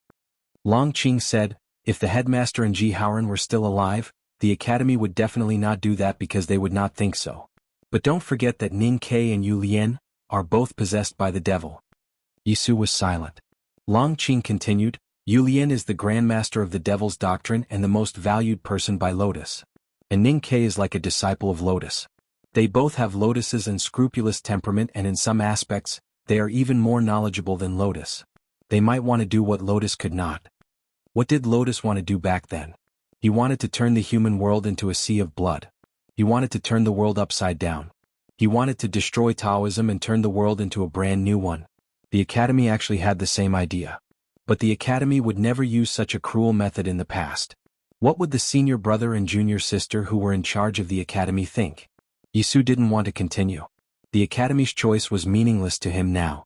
He raised his head with difficulty, looked at the sky that was getting bluer and bluer, and looked at the rising sun that was getting lower and lower. He said, no matter what the Academy thinks, I have to do what I have to do. Long Qing looked at him and showed some respect. He said, turn yourself into a torch and set the whole human world on fire? I heard that Junimo is also burning the Shenkong temple. They're all crazy. Hearing Junmo's name, Yisu smiled and said, in the end I am doing the same thing as him. I am very proud and I think he will feel proud too. This sentence itself was very proud. He was proud that Junimo used to be his opponent. He was proud that he had surpassed himself. He was proud that he stood higher than before and could see the scenery further. Or it was because he was standing in the small courtyard on the pile of firewood. He was tied to the cross-shaped wooden frame. The tie was not tight so he could not leave and could see the human world from afar. Long Qing stood in front of the pile of firewood and looked at him. He said, I will light the fire myself.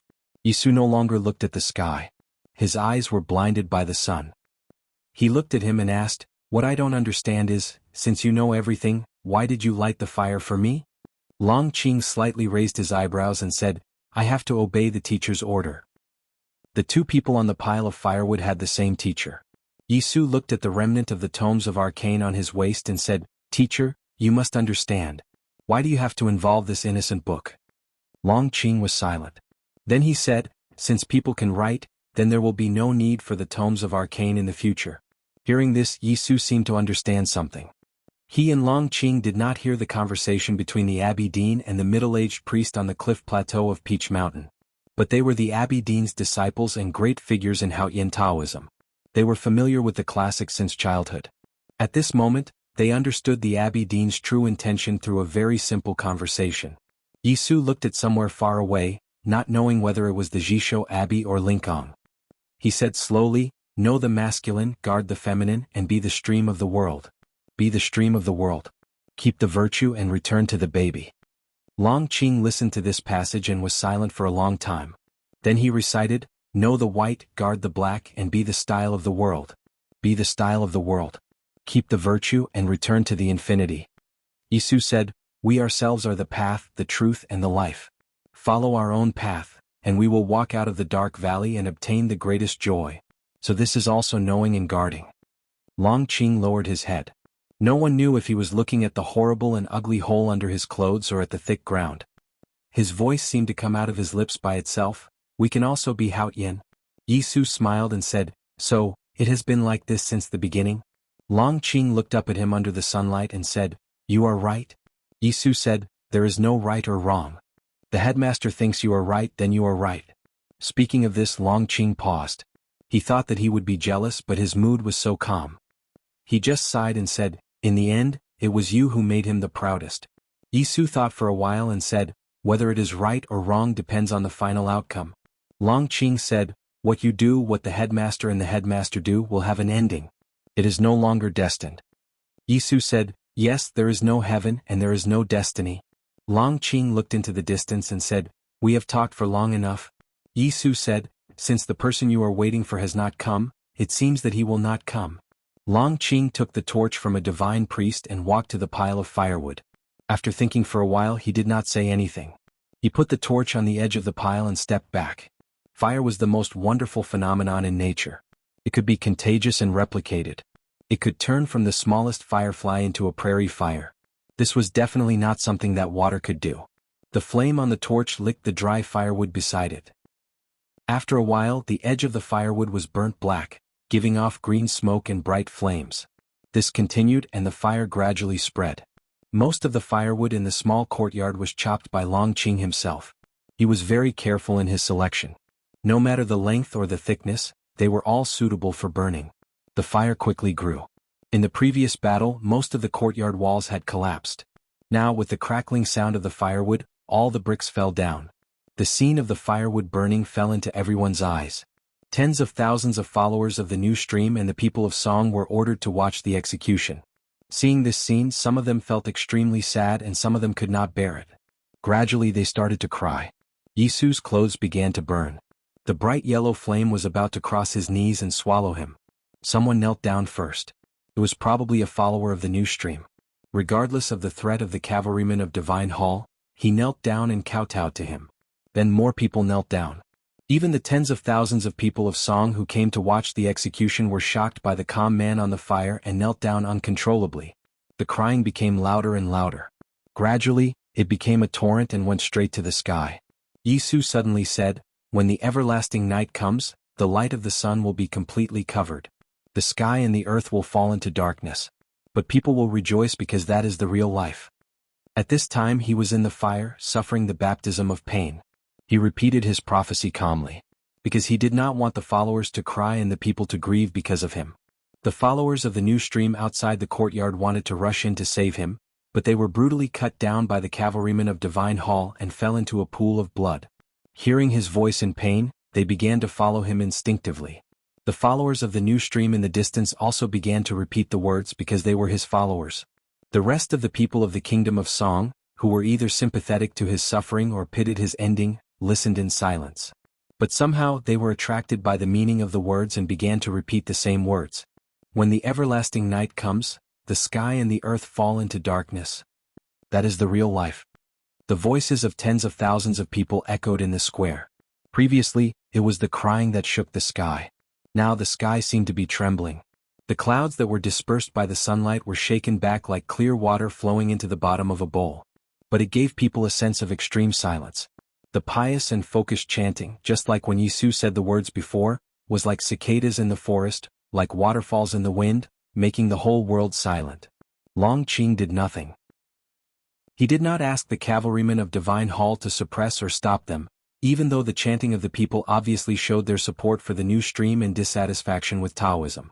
He just silently looked at Yi Su on the pile of firewood. His emotions were so complicated that he could not figure out what he had experienced and whether what he had learned could really calm him down. The chanting of the people became more and more orderly and louder, just like the drums on the battlefield, but not only to urge people to fight. Gradually, there was a sense of sacredness and solemnity that enveloped the whole city and even the wider world. But Yi Su's voice became weaker and more scattered. When he repeated it for the third time, the words from his lips were broken and the murmur could not be heard at all. Because the merciless fire had crossed his knees and plated to his chest and abdomen like golden light. His body was burning and he was enduring the most painful punishment or baptism. Looking at him in the fire, Long Qing seemed to hear him saying, "You see, they are not praying." The name of the chapter came from memory. Chapter 1071. In the azure sky, more and more flowing clouds gathering above the city, firmly blocking the sun behind it. Just like the words sung by tens of thousands of people at this moment, it made the world dim. The flames on Yi Su's body grew stronger and stronger. His voice had completely stopped. In the raging fire, his face could not be seen clearly. His whole body was burning like a bright lamp. The radiance that was spreading to the human world suddenly converged and then rose to the sky from the top of the woodpile. It was a holy beam of light that came from his body and fell to the deepest part of the distant sky. A part of the dark sky was lit up. It was not as bright as the sun, but it was more real. Because the tens of thousands of people kneeling on the ground could see clearly what was there. There was a blue sky, dark clouds, relative darkness and real light. The area of light suddenly dimmed again and quickly returned to its original appearance. The raging fire on the pile of firewood had already risen into the air, as if it was going to burn through the sky. Yisu's figure had already disappeared and could not be seen at all. What was strange was that there was no horrible smell in the air of the small courtyard. Instead, there was a faint fragrance that made one's mind abnormally calm. That beam of light, the sky that was lit up, and the strange fragrance, were they the signs of becoming a saint? No one knew, not Long Qing, not the tens of thousands of people kneeling on the ground, not the cavalrymen of the divine halls, Xiaoyu, and those priests standing outside the small courtyard. The scenes of becoming a saint recorded in the West Hill scriptures had nothing to do with today's story. No one could know what was going on, including the Abbey Dean. It was not important. Yisu had become a saint. It had nothing to do with religion or the divine kingdom in heaven. He became a saint in the human world and in the hearts of his believers. He was already a saint. Whether the Tang Empire and the Academy could win the war or not, the new stream would inevitably spread in the human world. No one could stop it. He would be regarded as a saint by countless believers. Then he would be a saint. Suddenly it started to snow. The drifting clouds gathered and covered the sky.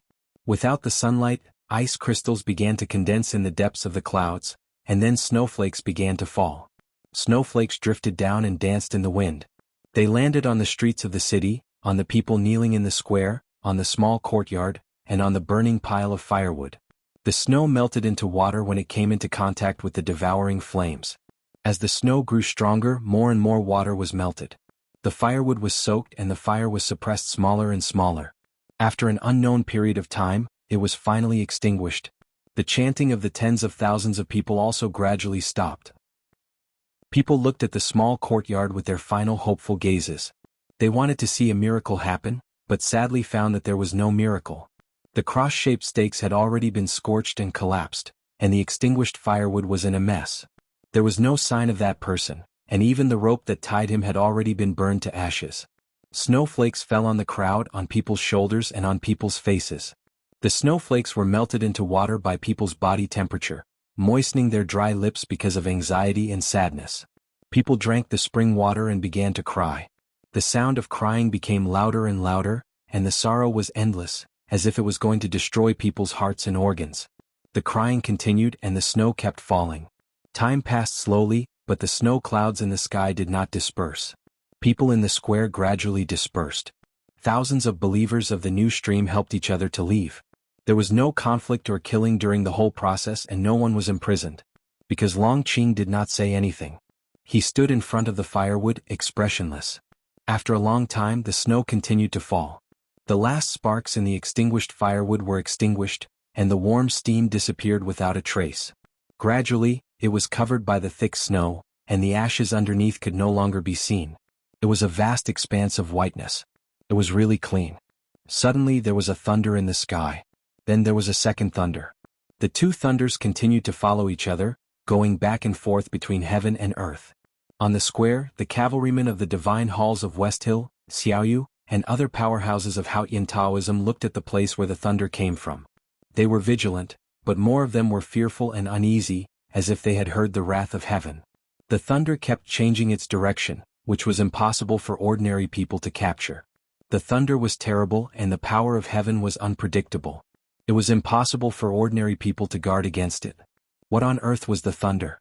Long Qing looked up at the sky and saw the snowflakes that were stirred up by the two thunders and the invisible power in the thunder. He guessed who it was, but his expression was as calm as before. A storm suddenly rose on the sea outside the Song Kingdom. The storm quickly landed on the shore, and the seawater was smashed on the famous breakwater. The remnants of the storm came to the square and turned into a roar. The clouds in the sky above the city trembled slightly. A strong force spread from the point of the explosion and turned into a terrifying gale. Countless cavalrymen fell in the wind, and the war horses neighed in pain. Even the cultivators of Haotian Taoism had to raise all their cultivation to be able to withstand the gale. The violent wind gradually subsided, and like water, it dispersed into the streets and between the houses. A circle about 100 feet wide appeared on the square. There was no snow or blood in that circle. It was clean and empty, and there were only two people in it. One of them was wearing an old cotton-padded jacket and holding a short wooden stick in his hand. He was the eldest brother of the academy. The other one was wearing a long gown full of the smell of alcohol, with a flagon tied to his waist. He was the drunkard, the most powerful person in the cultivation world. The eldest brother's cotton-padded jacket was full of holes. Blood flowed from those holes and wet the cotton. He looked very embarrassed. The drunkard was not much better than him. His clothes were full of stains and his left shoulder was a bit sunken. It seemed that he was hit by a stick.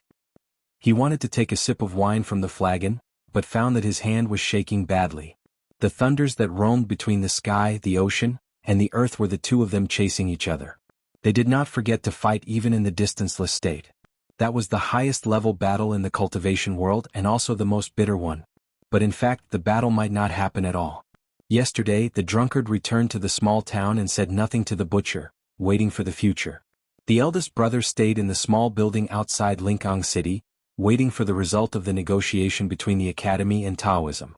Both of them had their own uneasiness. The drunkard's uneasiness did not disappear from the Peach Mountain last night and the appearance of Yi Su this morning. The Abbey Dean was not persuaded by Ning Quebec. He was happy to see the current situation, but he was still uneasy. He thought that the uneasiness came from the academy, and that the academy would save Yi Su at all costs. So he left the small town in a hurry and returned to the small building outside Lingang City to meet Li Man again. Just like in the past few years, the distanceless state was against the distanceless state. Taoism and the academy exchanged their most important chess piece. The drunkard could not get rid of the eldest brother, and the eldest brother could not completely lock him down. When they met they could not separate no matter to the mountains or the sea. So they began to fight from the mountains to the sea. In the end the eldest brother finally came here, but he was seriously injured. He was the one who wanted to come, so he was the one who got hurt. The academy always says that my body and spirit are rotten. What about you now? The drunkard put his trembling hands behind his back, looked at him and said, "You have been with me for so many days. How long can you last? How many more times can you get hurt like today?" His face was a bit pale and his left shoulder was seriously injured. But compared to the eldest brother who was covered in blood and had many broken bones, his injuries were much lighter. So he was qualified to say that. But the eldest brother did not listen to him. He looked at the snow pile in the small courtyard and smelled the embers under the snow. He remained silent and looked a bit depressed. He was so badly injured that he could come here, but he was still late. There was a faint sound of crying in the distance of the city. No one knew whether it was for the innocent believers who died in the conflict or for Yi Su who was buried in the fire. He listened in silence. After a while, he turned to the drunkard and said, "You were in the small town. Why did you come here?" The drunkard said, "You were in Chang'an. Why did you come here?" The eldest brother said, "You are committing a crime." The drunkard said, "A crime against the human world or the divine kingdom. The new stream has shaken the foundation of the divine kingdom. He must die. If Taoism did not do it, I would." Long Qing had been silent since the drunkard and the eldest brother showed up. He stood in the courtyard and looked at the two grand cultivators who he could only look up to. He looked calm and fearless. Everything was going according to the Abbey Dean's plan. No matter how uneasy the drunkard was, he would help Taoism to kill Yi Su before he found out the truth. Because the drunkard and the butcher were greedy, as if they were the combination of countless generations of human beings. They not only wanted immortality but also eternity. Eternity could only be found in the divine kingdom of Haotian. What would they do if the divine kingdom was gone? In fact, if the Abbey Dean did not agree, the drunkard and the butcher would have already killed Yi Su. The two grand cultivators did not care about becoming saints at all. They had long thought that they were saints, but so what? They were still like rats who had been hiding in the human world for tens of thousands of years, and finally became Haotian's dogs. Of course, Long Qing understood the Abbey Dean's intention, especially after he had a conversation with Yi Su before his death. He knew that the drunkard and the butcher would regret it in the future, but it would not affect the fact that Taoism could order them around like dogs in the name of Haotian. Thinking of this, Long Qing smiled. It was not a sarcasm but a sincere sarcasm. He was mocking the drunkard and the butcher for being blinded by greed. The 5 colors could blind people and the 5 sounds could deafen people. The scriptures were right. The smile on Long Qing's face disappeared, because someone was looking at him. The eldest brother looked at him and remained silent for a long time. Then he asked, "Why?" He was puzzled and so was the academy. No one could figure out why Taoism would do this. Burning Yi Su to death to help him become a saint would not help to destroy the new stream. Instead, it would split Taoism. At least the divine hall of judgment would not be trusted by Taoism anymore. What was the Abbey Dean thinking? You can take Ning Kei's failed attempt as all the reasons? Long Qing said, my brother's death was not just a matter of the academy. Without the academy he would not have died. At least he would not have died so quickly. So your sorrow is meaningless. After saying this, he bowed slightly to the eldest brother and walked out of the small courtyard. In the wind and snow, he mounted a horse brought by his subordinates. He didn't put the Shahan scroll of the tomes of the arcane back to his bosom until he was far away. The eldest brother watched Long Qing's figure disappear in the wind and snow. He had sensed Ning Kei's peculiarity outside Lincoln. Today he felt it more clearly, but he did not have the energy to think about those things. He looked at the courtyard again, at the pile of firewood that was withstanding the falling snow. Then he looked up at the falling snow and recalled something that happened in the past. That year it was also snowing in Chang'an. Many people entered the city. Qin Yin came but was trapped in the snow forest by his younger sister. Jun Imo sat on the snow bridge for a whole night. The youngest brother and Sang Sang killed Xiaohou on the lake. He and Yi Su stood on the city wall and watched the snow for a whole night, talking about many things that did not matter. They met several times in front of the small Taoist temple, deep in the snow-capped peak of the Tianqi Mountains. Even earlier, Sang Sang was born in the human world. There was a black line on the wilderness. He was drinking and reading by the pond on one side of the black line. Yi Su was chopping trees on the other side of the black line. It was said that he recited an interesting Taoist hymn and then began to travel around the world, trying to break through the barrier of life and death. He must have really broken through at the last moment. So he really died. The eldest brother looked at the snow and kept silent for a long time. Yi Su's founding of the new stream had a lot to do with the academy. It was because Jun Imo had crippled him in front of the Verdant Canyon, and it was also because of the discussion he had with Yi Su. Then he remembered that since many years ago, even before he became a disciple of the headmaster of the academy, the person he wanted to be the most was a scholar who taught and educated people. The scholar lived in a shabby alley and taught those poor children. He lived a poor life. He ate nothing and drank nothing, but he never changed his happiness or his Taoism. He wanted to be such a person, but he did not expect that Yi Su had done so before him. In the last years of his life, Yi Su had always been such a person. After a long time he reached out his hand and caught a snowflake. He turned to the drunkard and said, in order to achieve immortality, you abandon the entire human world. Even if you succeed, don't you feel lonely? The drunkard said, death is the real loneliness. Take Yi Su for example. He has become a sage but he has no connection with the world. He is the real loneliness now. The eldest brother shook his head and said calmly and affirmatively, you are wrong. You will not be lonely. Yi Su gave up his belief for decades just so that human beings would no longer need belief. He left the world but he left many things behind.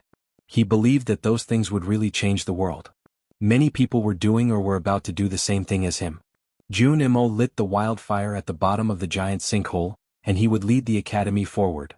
He was a sage but he had many peers. How could he be lonely? Sages should not be lonely since ancient times. Chapter 1072. It snowed a lot that winter. The heaviest snowfall did not fall on the wilderness, nor did it fall on capital Cheng of the Yen Kingdom. Instead, it fell on the capital of the Kingdom of Song, which used to be relatively warm. Many people recalled it and felt that it was some kind of omen because something very important had happened in that snowfall. In the wind and snow, Yi Su, the founder of the new stream, was burned to death by Taoism, which shocked the entire human world.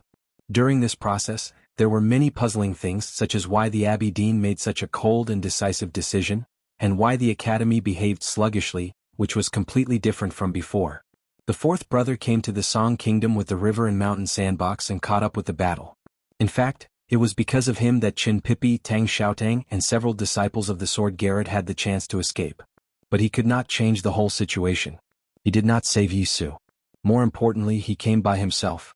The eldest brother also came to the Kingdom of Song and was severely injured by the drunkard. But he came too late. It was snowing and the pile of firewood was already covered with snow. Not even ashes could be seen. How could he save Yi Su? More importantly, he came by himself and did not represent the collective will of the academy. The eldest brother and the fourth brother were acting on their own. They could represent the academy but not completely because it was Yu Lian and Ning Kei who were in charge of the planning of the academy. The academy did not have any plan.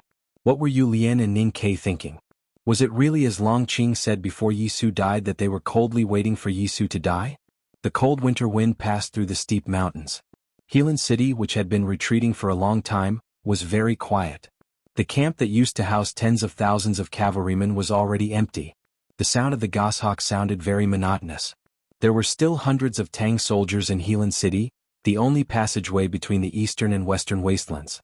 They had been guarding this place for several years. If the Tang Empire had not prepared a large amount of provisions here and the desolate man had secretly supported them, they would not have been able to hold on until now. At the highest point of the city gate, there was a very tall and domineering figure. The goshawk flew over from the distant ice peak and wanted to take a closer look. It found that the figure was a bit strange and the proportions were not harmonious. When the goshawk flew closer, it realized that the figure was weird, not because the person was born with something special, but because there were two of them, so they naturally looked weird. Tang looked at the Golden Tribe royal court in the west from the city gate with an indifferent expression on his face. His animal skin clothes were fluttering in the cold wind, looking like a bloody flag that would not fall. He was the world wayfarer of the Devil's Doctrine and the most powerful man in the Desolate Man's tribe. After Xiaoho's death, there were not many people who could be his opponent. But now someone was sitting on his head. To be more precise, he had a specially made basket on his shoulder. There was a stool in the basket and someone was sitting on the stool. Because Dun was very tall, the person looked high and mighty. Sitting on his head was a young girl. She looked like she was about 12 or 13 years old. Her black ponytail swayed in the cold wind outside the basket, looking very cute. A few years ago in Chang'an, the girl jumped into the sky and cut a rainbow. Then she jumped down with Li Man Man in her arms and broke her legs. Since then she was too lazy to walk. At the beginning she only liked to sit in a wheelchair.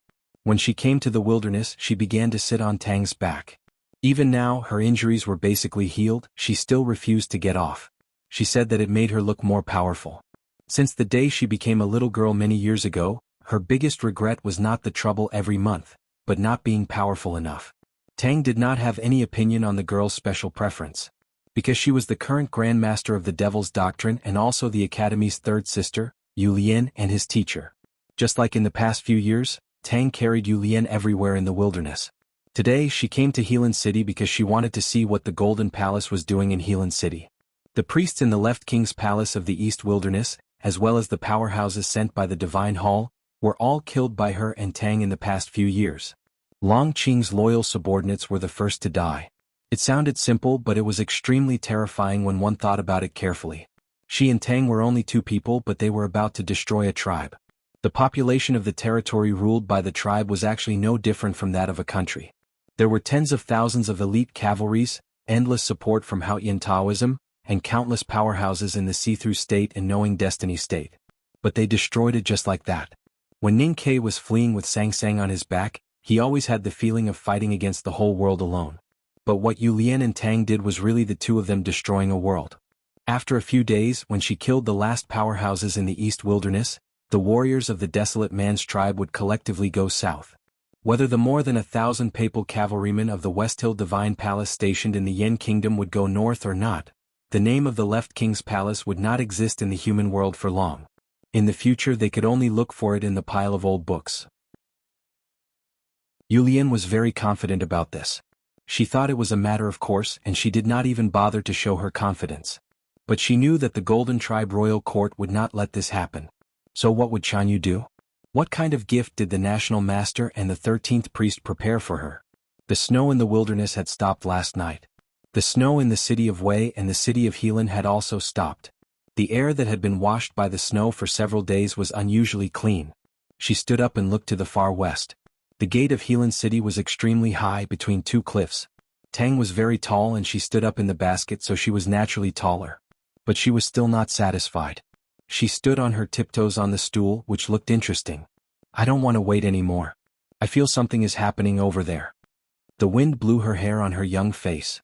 It was a little itchy and irritating. She wiped it with her little palm and shouted, I want to go and have a look.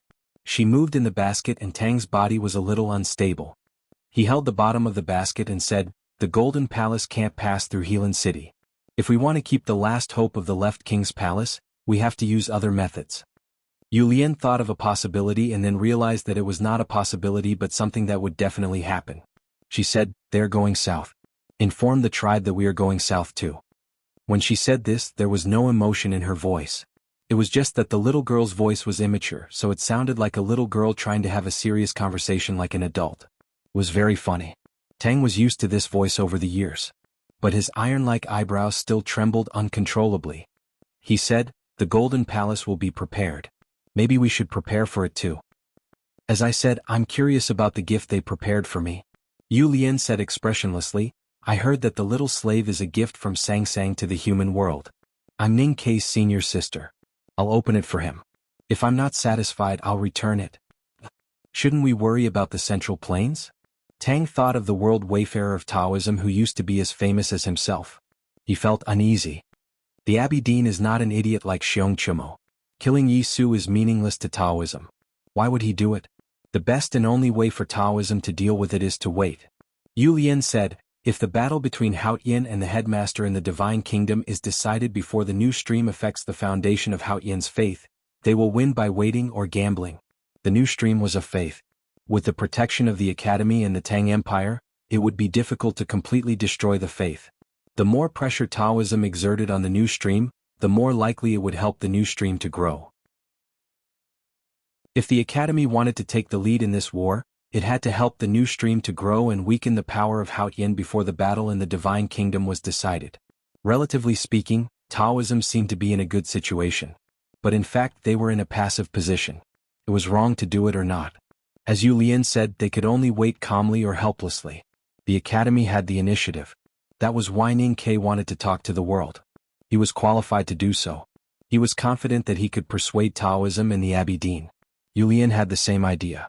At this moment, the Tang army stationed in Helan City brought a message. The Tang Empire had spent a lot of resources to build a transmission array in Helan City. It could only transmit simple messages and would not be activated easily. It had only been activated a few times in the past decades. The last time was the news of the late emperor's death. Today, the transmission array was activated again. It was also a piece of bad news that Yu Lian did not expect. Yi Su is dead. Upon receiving the news, Tang recalled the scenes in the past 20 years. He thought of the tree in the wilderness and the proud young man with a sword on his back who said the devil was an outsider. He kept silent for a long time. Yu Lian also kept silent for a long time. The long time here was really long. She had been silent in the cold wind since she received the news of Yi Su's death. She did not stop until the sun moved to the west and dusk covered the entire western horizon. White smoke came from somewhere in Helan City. She looked at the smoke and said, "Bad news can also be good news." For a few hours she did not sigh or feel sad. She was reflecting and calculating in silence. She was calculating how Yi Su's death would affect the situation in the world. In the end, the result of her calculation was that the impact should be on the side that the Academy hoped for. That was why she said that Yi Su's death could also be good news. Just like the smoke rising from the chimney, it looked lonely but in fact, it was the smell of fireworks that people needed to live. Yu Lian was very cold. Yes, she was a cold person. That was why Long Qing said that she and Ning Kei had been waiting for Yi Su to die. That was not her plan. But since Yi Su was dead, she could accept it. It was not the most important thing. She kept silent in the cold wind for a long time, from noon to dusk. Besides thinking about the turmoil caused by Yi Su's death, she also wanted to understand the most important thing. What was the Abbey Dean thinking? She told Tang that she and Ning Kei were sure that the Abbey Dean would not do anything to Yi Su.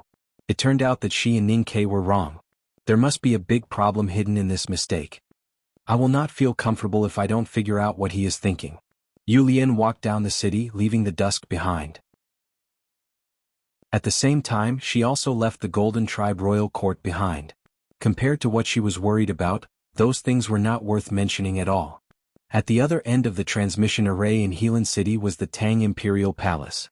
Yu Lian received the news of Yi Su's death in Helan City, so the people in the palace naturally knew about it earlier.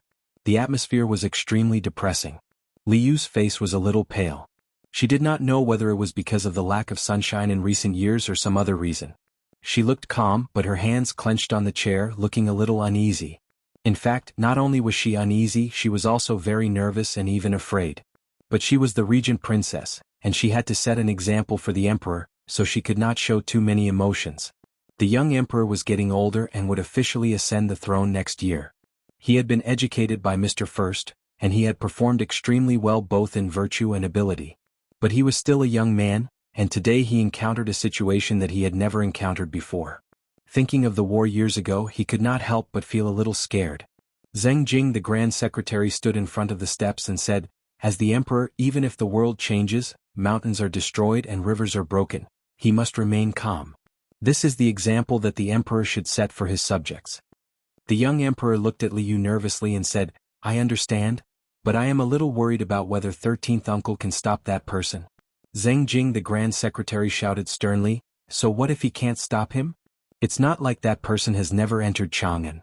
Old Lady Chu pushed her family's women and children to the Vermilion Bird Avenue, and Old Master Chow and his friends cursed him in the cold snow.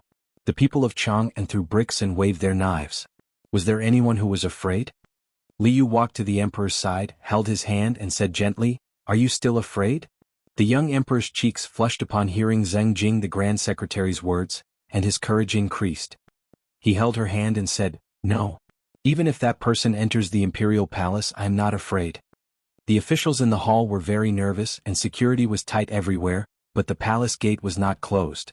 The main gate of the Tang Imperial Palace was wide open, as if it was ready to welcome guests from afar.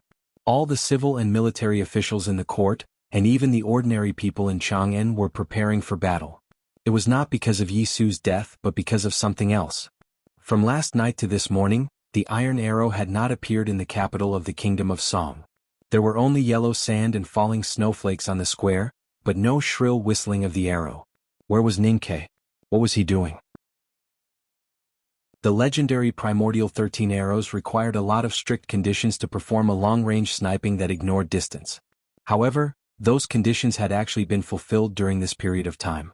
Whether it was the Sha hand scroll of the tomes of arcane in Longqing's hands, the power of faith borrowed by Yi Su, or the river and mountain sandbox brought by Fourth Brother, they had all illuminated the chi of heaven and earth and pointed the direction for the iron arrow.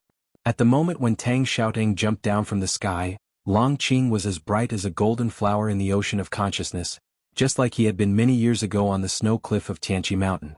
At that time he shot Longqing to death with one arrow, and no one knew whether he was dead or alive. Why didn't he shoot him today? Was it really as Longqing said that he was waiting for Yi Su to die so he didn't shoot? It had been snowing in Chang'an for several days and it did not stop last night. The snowflakes drifted down and piled up on the city wall, on people's clothes and even on their faces. Ning Kei's eyebrows were stained with snow and turned white, because his body was very cold, and the reason why his body was cold was because his heart was cold, because he had placed all his attention elsewhere. He held the dark iron bow tightly in his left hand, and the bow was bent to the extreme like the bright moon in the night. The bowstring was extremely tight, and it went deep into the 3 fingers of his right hand, which looked a little scary. He kept the posture of drawing the bow, and it had not changed from last night to this morning. He was like an ignorant statue, and maybe because of this, the snow between his eyebrows had piled up. Some snow fell on his shoulders and it was melted by his body temperature, and then frozen again by the cold wind. It reflected the morning light from the east, and sparkled like melted sand, a beautiful colored glass. The iron bow did not move at all after one night. He saw the unusually bright West Hill Divine Palace last night. This morning the eastern seashore became extremely bright. Then he saw 2 flowing lights between heaven and earth. They were the eldest brother and the drunkard. He had been observing the world in Chang'an. He did not step out of the city, but he knew what was going on in the world. He knew that from last night to this morning, many powerful cultivators were fighting fiercely. But he did not release the bowstring. He did not shoot the arrow, not because he was hesitating whether to save Yi Su. He was cold but not like Lotus. He could watch Yi Su die, but he would not watch Yi Su be killed. The morning light shone on his face. He sensed that something was happening at the East Sea, something he did not want to see. But he could not release the bowstring and shoot the iron arrow. His black hair was tightly tied, and it was steaming in the cold morning wind. It was the sweat in his hair. He held the iron bow and looked at the arrow. The sweat overflowed from his hair to his face, and melted the snow between his eyebrows. The iron arrow did not leave the bowstring because there was someone in front of it. From last night to this morning, he had been aiming at that person. He could not pay attention to what was happening elsewhere. For Ning Kei, that person was the most terrifying opponent and also the sweetest bait. Because of fear he had to aim at him. Because he wanted to shoot the enemy he had to aim at him. In front of the city wall of Chang'an, there was a Taoist in indigo. In the snow there was a Taoist in indigo. Ning Kei's iron arrow had been aiming at him since last night. The Taoist in indigo put his hands behind his back, and looked calm as if he did not care about being aimed at by the iron arrow. The primordial 13 arrows were legendary killing weapons. The proud young powerful man of the barbarian tribe, Ada, did not dare to move, and the drunkard was scared out of cold sweat. But the Taoist in indigo did not care at all. In the wind and snow, his indigo robe fluttered, fluttering like an immortal. Just like in the past. Back then he fought in Chang'an alone. Today he left Peach Mountain and came to Chang'an again. He stayed in the wind and snow in front of the city for a night. Ning Kei pulled the bow all night. The night passed and the morning came. The torches on the city wall were extinguished one by one, but he was still bright. He was like a torch, attracting Ning Kei's sight, locking his iron arrow and spirit. Even if Ning Kei could see the whole world, he could not do anything. Because he was the most powerful person in Taoism. The most powerful person in Taoism for thousands of years. Chapter 1073. The whole night of confrontation had undoubtedly brought great stress to Ning Quebec. His clothes had been soaked, frozen by the cold wind, and soaked again by his sweat. It had repeated countless times. The Abbey Dean had left Peach Mountain and suddenly appeared in front of Chang'an. It was shocking. But what scared Ning Kei the most was that his ocean of qi and mountain of snow had been destroyed. How could he recover? Yes. Although the iron arrow had not been shot and they had not fought, Ning Kei knew that the Abbey Dean had recovered. It was an unquestionable feeling. The Abbey Dean had completely integrated with heaven and earth. Ning Kei felt that he would lose the Abbey Dean's position if he blinked. It was like the knowing destiny state but more wonderful. After a night of confrontation, Ning Kei had enough time to think. He thought a lot but he could not get any answers. He could not understand what had happened to the Abbey Dean, so he could only focus on other things. He tried to figure out what was happening in the Peach Mountain and the Kingdom of Song through the Abbey Dean's arrival. Obviously the peace talk had failed. Did the Abbey Dean really want to kill Yi Su? What about Yi Hongyu? Was he not worried about the division of Taoism? Was he so confident that he could defeat the academy? Ning Kei wanted to see the division of Taoism, so he asked Chu Yuxian and Qin Shi to bring those words to Yi Hongyu. But he did not want to see the current situation. Because everything was out of his calculation, which made him very uneasy. The city gate was closed. The wind and snow were everywhere. The Tang army guarding the city had withdrawn. All of a sudden the Abbey Dean looked toward the east. Ning Kei glanced at the east with his peripheral vision. The Abbey Dean had not spoken since last night. But he suddenly said calmly, "You said you wanted to talk to the world. I want to talk to you too." Ning Kei wanted to talk to the world. In a sense he wanted to talk to the Abbey Dean. The Abbey Dean wanted to talk to him, but he wanted to talk to the whole world. The Abbey Dean pushed the wheelchair down the cliff and floated down Peach Mountain, which proved that his ocean of qi and mountain of snow were recovering. He would be as invincible as before. This was a very important moment. At this moment, the first sentence he said to the world was simple, but it was like a thunderclap. He turned his eyes from the east and looked at Ning Kei on the city wall. "Yi Su is dead. Yi Su is dead. Or I killed Yi Su." Ning Kei was silent. He was neither angry nor sad, nor did he ask for details. Just a moment ago, he had also felt the strange changes between heaven and earth by the eastern seashore. He had vaguely heard something. His silence didn't last for too long. He sighed and then he smiled. His smile was a bit bitter because right now his mind was a bit blank and he didn't know what to do. Then is Yi Hongyu also dead? He was not asking the Abbey Dean. It was more like he was asking himself with a strong negative attitude. But he knew that Haoyan Taoism would definitely kill Yi Hongyu before killing Yi Su. One was the founder of the new stream, and the other was the great divine priest of judgment of the West Hill Divine Palace. Yi Su and Yi Hongyu were the two people who could change the course of history, and they were also the hope of the academy. Now that his hope had become an illusory bubble, how could he not be silent? Just as Yu Lian had predicted, he also believed that Yi Su's death might not be a great loss to the spread of the new stream, the academy, and the Tang Empire. It might even bring some benefits. But he also knew that many things could not be calculated so objectively and calmly. The academy had always understood this. If Yi Hongyu was really dead, the Abbey Dean looked at him on top of the city wall quietly and said nothing. A night had passed. The bowstring had penetrated his flesh, and 3 fingers of Ning Kei's right hand began to bleed. The blood dyed the bowstring red, and it dripped down like rainwater from the eaves, down the city wall and onto the snow. There were many reasons why he didn't shoot the Abbey Dean. The most important reason was that he wanted to hold on to his hope. He didn't have the confidence to shoot the Abbey Dean with the primordial 13 arrows, so he couldn't shoot. Things that didn't happen could have many endings. But when the endings were destined, there could only be one and only one gloomy conclusion, just like the death of Yi Su and Yi Hongyu. But how long would this standoff last? Was he going to pull the iron bow and shoot the indigo robe until the seas ran dry and the rocks crumbled? How long would the Abbey Dean stand in the snow? Did he want to block the entire Chang'an city by himself? What else did he want to do other than kill Yi Su? Ning Ke couldn't figure it out. He only knew that if this continued, his will would be destroyed by the Abbey Dean, even if the Abbey Dean did nothing but stand there quietly. Maybe destroying his will was also something the Abbey Dean wanted to do? When the news of Yi Su's death came, the most critical moment had passed. Ning Ke made an action that even he didn't expect to make just a moment ago.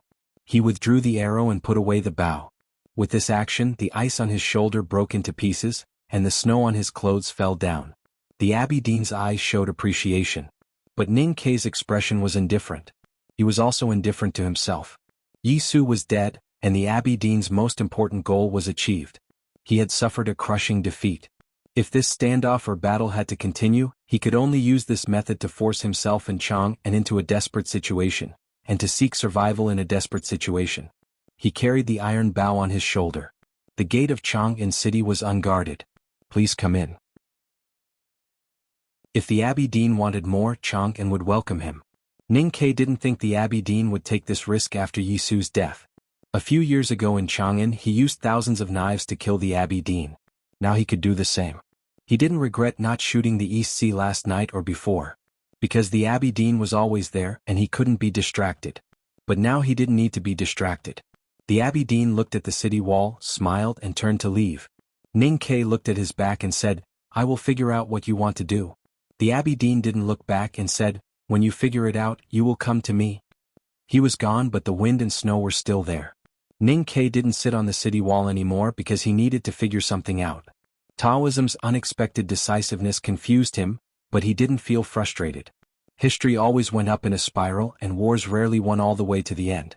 He walked down the city wall, and silently walked in the streets of Chang'an. He went to the Wanyan Tower to look at the statues of the venerables. He went to the Southern Gate Temple and meditated in the Taoist temple with the black floor.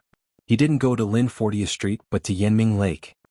He sat on the shore and looked at the lotus leaves in the lake, which were like statues without warmth, gradually covered by the white snow. Years ago in the Wanyan Tower he understood the talisman. In the Southern Gate Temple he understood Taoism. In the Yanming Lake he understood more principles including life and death and something beyond life and death. But now he couldn't figure out what the Abbey Dean wanted to do. The Abbey Dean was the most powerful person in Taoism, and the Academy's biggest enemy. Even the headmaster of the Academy couldn't erase him from the world. He was also Qin Pipi's father and Yi Su's teacher. Logically speaking, the Academy should know him well. But it was not until this moment that he realized he was unfamiliar with this person. He couldn't even give a relatively truthful description of this person. He knew that the Abbey Dean's name was Qin Mao, and he was a rare cultivation genius. But he didn't know his preferences or his views on the world, or his spiritual orientation. Did he want to become a god or a saint, or to be quiet and do nothing? He sat on the shore of Yanming Lake for 3 days and 3 nights, but still couldn't figure it out. He didn't even have a clue. So he got up and left, and the place where he sat was quickly covered by snow. The headmaster Yen Sei turned into ashes and was buried in a wild grave in the suburbs. The eldest brother hadn't come back yet, and he should be looking for Qin Pipi and the others. The second brother was still fighting with the Buddhism sect in the west. The third sister was killing people in the wilderness, and Chao Xiaoshu was waiting for the last moment in the small town. He walked in Chang'an but he couldn't find anyone. Someone who could guide him. Finally he walked in front of a brothel, which was the House of Red Sleeves. In this brothel he once wrote a very famous calligraphy and had many experiences. And in this brothel there was his real elder, Mistress Jian. Walking to the top floor of the House of Red Sleeves, he bowed to Mistress Jian and said, "Aunt Jian, I have something to ask you." Mistress Jian looked at his tired face and suddenly said, "I want to go to the academy." Since the spring wind and rain, Ning Ke had been sitting in Chang'an and never left the city gate. The academy was in the south of Chang'an, and he had to leave the city if he wanted to go there. After a moment of silence, Ning Ke said, "Okay." The carriage left the House of Red Sleeves, past the Vermilion Bird Avenue, and went out of the city to the south. It didn't take long for them to arrive at the academy. They ran over the meadow, passed by the cold-resistant plum bushes and withered peach trees, and entered the back of the mountain. Walking in the back of the mountain, Mistress Jian looked at the warm cliff platform, the faintly visible small courtyard in the forest, and listened to the sound of the waterfall. Her expression was a bit complicated, and she didn't say anything. Bypassing the waterfall, passing through the narrow stone wall, they came to the precipice of the back of the mountain, and climbed up the steep mountain path with difficulty. Finally they came under the wisteria and came to the cliff cave. The wisteria was planted by Sang Sang, and the small building was built by his senior brothers and sisters. Ning Ke stood under the wisteria, looking at the long beans that had long been dried by the wind, and felt a bit lost. Mistress Jian walked to the cliff cave and looked into the dark cave with the help of the sunlight. When she saw the few words written on the stone wall, her expression changed slightly, and her eyes became slightly moist. She seemed to be a bit moved. Those were the words written by Kuharan himself. "This is the first time for me to enter the back of the mountain of the academy." Mistress Jian turned around and walked to the edge of the cliff. She put her hands behind her back and looked at Chang and city in the distance under the setting sun. Looking at the white clouds, she said, "I thought I would never come here." Those stories were the stories of the elders, so Ning Ke didn't ask, so he just kept silent. Mistress Jian said, "Actually, I have never liked the headmaster of the academy." Ning Ke didn't understand. He always thought that people like the headmaster could easily win the respect and love of everyone. Why did Mistress Jian say that she didn't like him? Mistress Jian looked back at him and said, "Because your uncle was taught by him?" Yes, although the headmaster of the academy and Kuharan called each other senior brother, that was because Kuharan was too proud. In fact, he was taught by the headmaster of the academy, and at least his view of the world was greatly influenced by the headmaster of the academy. Ning Ke vaguely understood what Mistress Jian meant. If not for the headmaster of the academy, why would your uncle be so interested in the sky?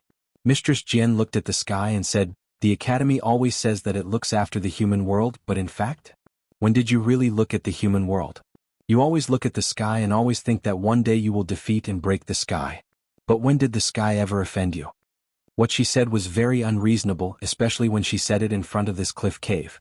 Back then, when Kuharan tempered himself in the cliff cave, the headmaster of the academy ate meat and drank wine by the cliff and scolded the sky.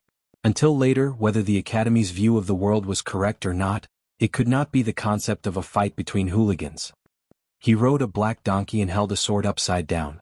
Lotus was not as good as him, and the Abbey Dean was not as good as him. He was invincible in the world. As long as he didn't get tired of living, he could live for another few thousand years. Then why did he die? Mistress Jian said, "Because he was so arrogant that he wanted to go against heaven, so he was killed by Haotian." Why did he want to go against heaven? Because he wanted freedom. Why did he want freedom? It was all because of the headmaster of the academy's influence. If not for the headmaster of the academy, would he have died so early? So it was all the headmaster of the academy's fault. Deducing from the conclusion and ignoring Kuharan's own thoughts and choices in the process, it was even more unreasonable to blame the headmaster of the academy for everything. In order to figure out the Abbey Dean's true thoughts, Ning Ke walked around Chang and city and pondered hard by the Yanming Lake. He was exhausted both mentally and physically. Finally, he found his only elder, but he did not expect to hear such unreasonable and irrelevant words. He could not help but sigh that women were indeed unreasonable. After saying this, Mistress Jian directly left the cliff platform and walked down the cliff along the mountain path. She did not say anything and did not pay attention to Ning Quebec. Ning Ke was speechless and could not understand what was going on. Suddenly he vaguely understood something. Yes, what Mistress Jian said was completely unreasonable. Her words and actions were completely unreasonable. There was only hatred, just like the 2 times when Sang Sang ran away from home and left the human world. From his point of view, it was also unreasonable. This kind of unreasonable, in fact, was also a kind of reason. This was Mistress Jian's way of telling him that when he did not understand something, he might as well ignore it and deduce it from the result without reason. Sang Sang abandoned 20 years of love and thousands of years of companionship in the chessboard. She left him in the human world and mercilessly returned to the divine kingdom. This showed that she was still Haotian. No one could understand why the Abbey Dean killed Yisu. So instead of thinking about the reason, they just looked at the result. Taoism would be seriously weakened, but the new stream would not be suppressed. This was the biggest puzzle for the academy. But according to Mistress Jian's thinking, it was some kind of proof. The final result was that the foundation of Taoism would be shaken and Haoyin would be weakened. This was the result. Ignoring the connection between cause and effect, not thinking about the process between the beginning and the end, and not guessing the Abbey Dean's intention, one could get close to the truth as long as one stared at the result. The Abbey Dean hoped that Haoyin would be weakened. This was too absurd, too illogical. It was as unreasonable as what Mistress Jian said. But Ning Ke knew it was true. He looked up at the distant sky and remained silent. Heavens, I'm just forgetting about the heavens. Everyone says that I've forgotten about Sang Sang. I love her so much, how could I forget about her? It's just that she's so high and mighty, so how can I easily make an appearance? Writing a novel is indeed not an easy job. I've been working hard. I hope that I can make everyone happy, and I hope that I can keep writing happily.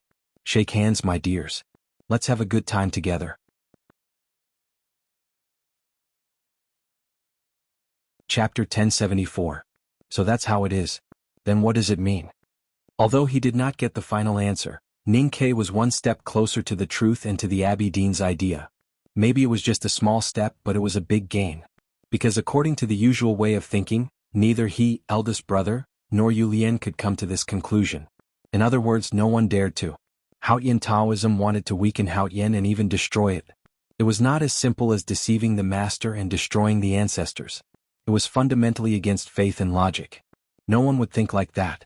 Mistress Jian did not know what the Abbey Dean was thinking, but she could understand Ning Ke's confusion and pain. So she used two unreasonable words to point out the way for him. She used Kaharin's sword, the most direct way. People always said that the destination was not important, but the scenery along the way. Most of the time, it was just the self-comfort of the loser and an excuse for not having the courage to move forward. Looking back at the destination, the scenery along the way was actually more beautiful and clearer. It was the same with life and also with thinking. Ning Ke looked back at the mountain path and her figure between the cliffs. He knew that if she went to cultivate, she would definitely become a top figure. She was just not interested in it. He was grateful for her advice, just like what she had done in the past. She had been taking care of him since he came to Chang'an from the city of Wei. When he first entered the House of Red Sleeves, she started to teach him. Because he reminded her of the lad who rode the little black donkey. Thinking of the first time they met years ago, the ridiculous days in the House of Red Sleeves, the fact that Mistress Jian made all the brothels in the Tang afraid to do business with him, the unspoken criticism and the gratitude he felt now, he could not help but sigh for a long time. His face was full of self-mockery and emotion. The Abbey Dean wanted Haoyin to weaken. This was what Ning Ke was sure of. As for the reason, he had a vague guess, but he could not grasp the most crucial light. Or maybe it had been bright before, but he could not believe it. Even if the sun went out, life had to go on. Without understanding the Abbey Dean's intention, the situation in the world could not be changed. The war between the Tang Empire and the human world officially started again. Chang'an was filled with tension and killing. All the prefectures and prefectures were constantly sending supplies to the border.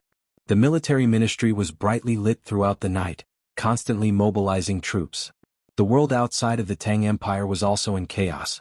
The news of Yi Su's death had brought the news stream to a low ebb.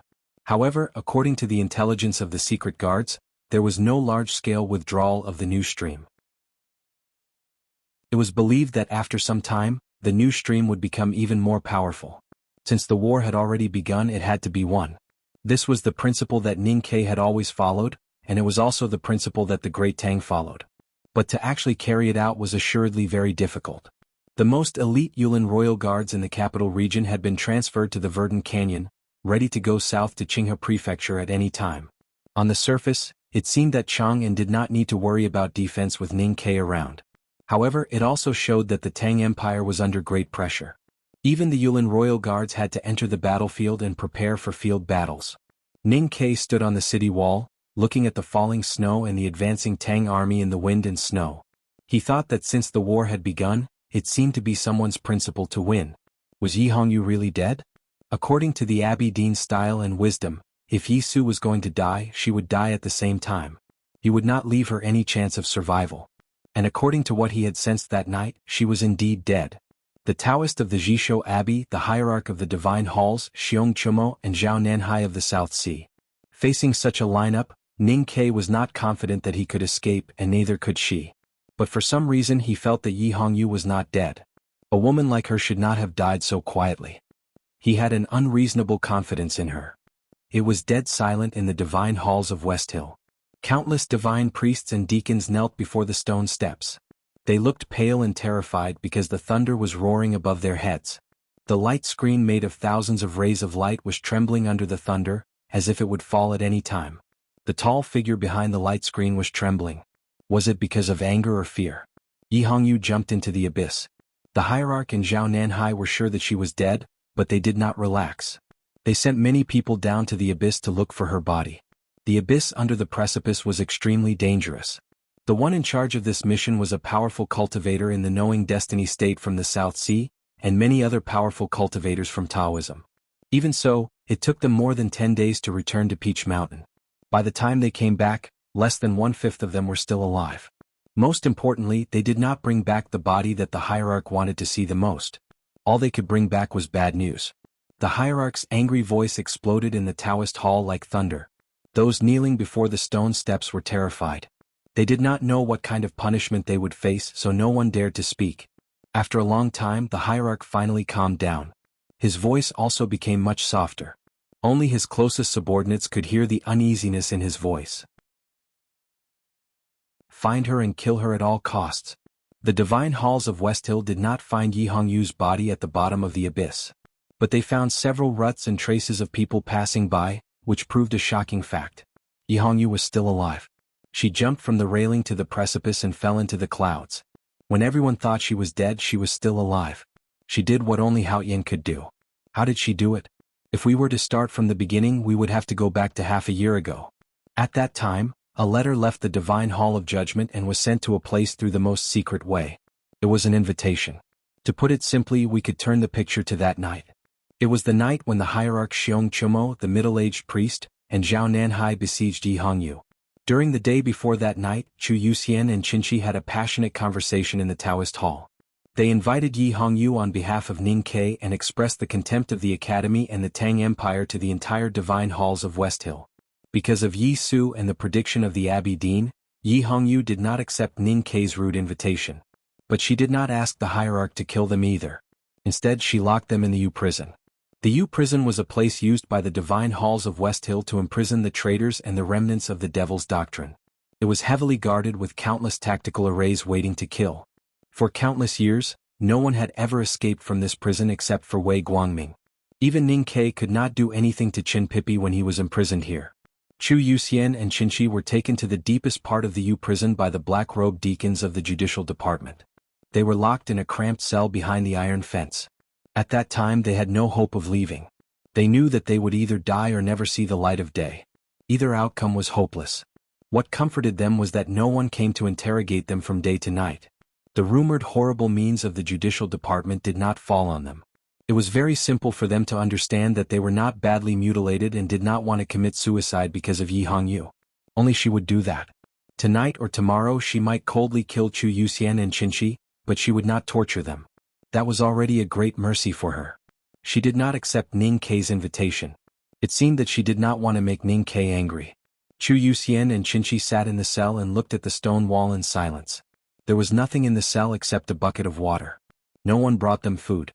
They were not tortured or subjected to the horrible punishments of the judicial department. But no one cared about them.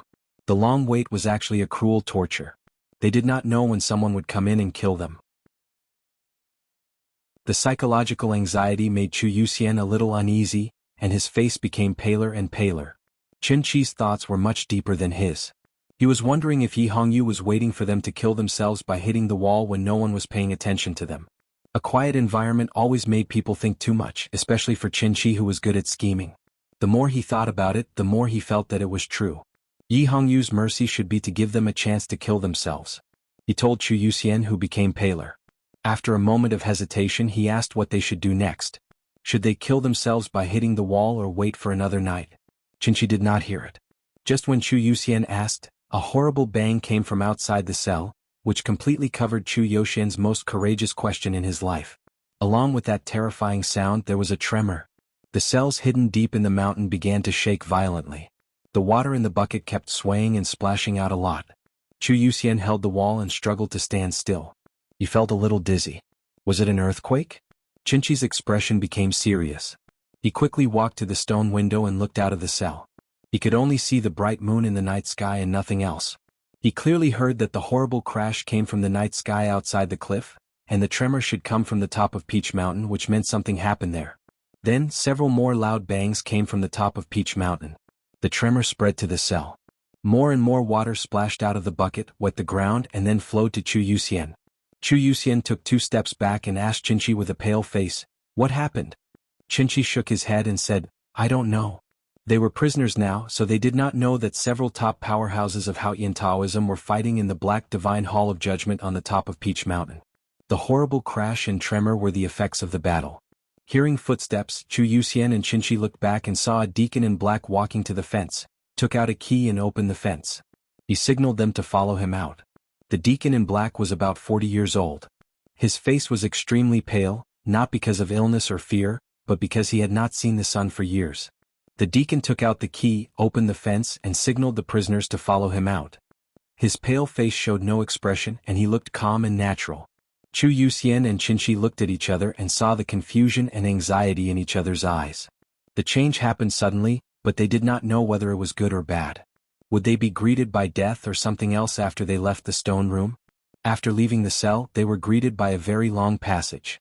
The passage was made of stone walls about 1.5 men tall and no wider than 2 men. It extended diagonally from a warehouse at the back of the U prison to the bottom of Peach Mountain. The dim light cast their shadows on the dry ground. The sound of their footsteps was unusually clear. No one came out to stop them. The deacon in black walked in front of them expressionlessly, as if he was sure that the entire U prison had fallen asleep at this time, so it did not matter how loud his footsteps were. The passage was really long. Chu Yuxian and Qinshi walked in it for 4 hours. Their feet were sore, their eyes were dizzy, and their calves were about to cramp, but they still did not see the exit. Qinshi keenly noticed that the walls of this part of the passage were covered with light dust, and there were traces of wind blowing on them. The oil stains on the oil lamp were still fresh. Judging from the wind blowing, they were about to reach the bottom of the mountain according to the slope of the passage and the distance they had walked. He relaxed a little because the passage was coming to an end, and then he became nervous again. All the details showed that no one had walked through this passage for at least decades. There was such an unknown escape passage hidden in the U prison of the Divine Halls of West Hill. Who built it? Where was the black-clothed deacon going to take them? Qinshi guessed the truth, but he was even more shocked and puzzled. As the great divine priest of judgment, Yi Hongyu naturally knew the biggest secret of the U prison, which even the hierarch did not know. She was the only one who could keep the entire U prison silent. But why did she secretly let him and Chu Yuxian go? Finally they reached the end of the passage. The deacon in black pressed a black brick to deactivate the mechanism, took out his Taoist sword and carefully pulled out several bushes with deadly thorns in front of them. Then he walked out with Chu Yuxian and Qinshi. Outside the cave there was freedom. Countless starlight fell from the night sky, filtered by the clouds between the cliffs and melted by the miasma at the bottom of the abyss, turning from milky white to a strange purple. Looking at the strange purple starlight, Qinshi and Chu Yuxian were equally excited about freedom and confused. For a moment they were stunned and did not know what to say. The deacon did not give them a chance to speak. He turned over his palm and put 2 pills into their mouths. When Chu Yuxian realized what was going on, the pill had already entered his stomach and melted. He was shocked and angry, especially when he felt the malice and burning pain in his chest and abdomen. He thought he was poisoned, which made him even more indignant. "If you want to kill me, you can just kill me in the cell. Why did you let me out of the cell and poison me after walking so far to the U prison? How painful it is to give people hope and then make them despair. Are all the people in the Divine Hall of Judgment perverts? Don't you know that my feet are worn out after walking so far?" Chu Yuxian collapsed on the ground in fear. He was a little confused, thinking about these messy things and helplessly waiting for death. But after waiting for a while, instead of sinking into the dark ocean and falling asleep, he became more and more awake. What's wrong? He stood up in confusion and shook his head. It took him a long time to fully wake up. When he saw the miasma under the starlight and remembered the information he read in Chang'an, he realized that the pill was not poison, but an antidote to the miasma.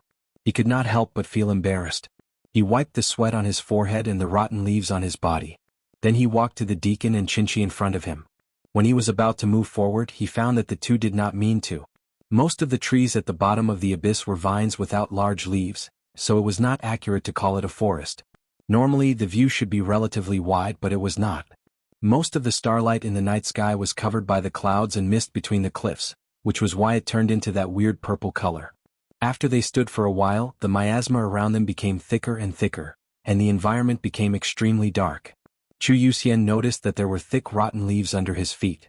Looking at the vague shadows of vines around him, he suddenly felt a little cold when he thought of the horror of the abyss behind the U prison. The miasma in the abyss contained natural toxins, as well as the resentful thoughts left by the dead prisoners in the U prison. It was terrible when mixed together, and he was standing in the miasma. Chu Yuxian knew that if he had not taken the antidote pill, he would have bled to death. He was still alive, but he was still very scared, especially when he heard the faint howling of animals behind the vines.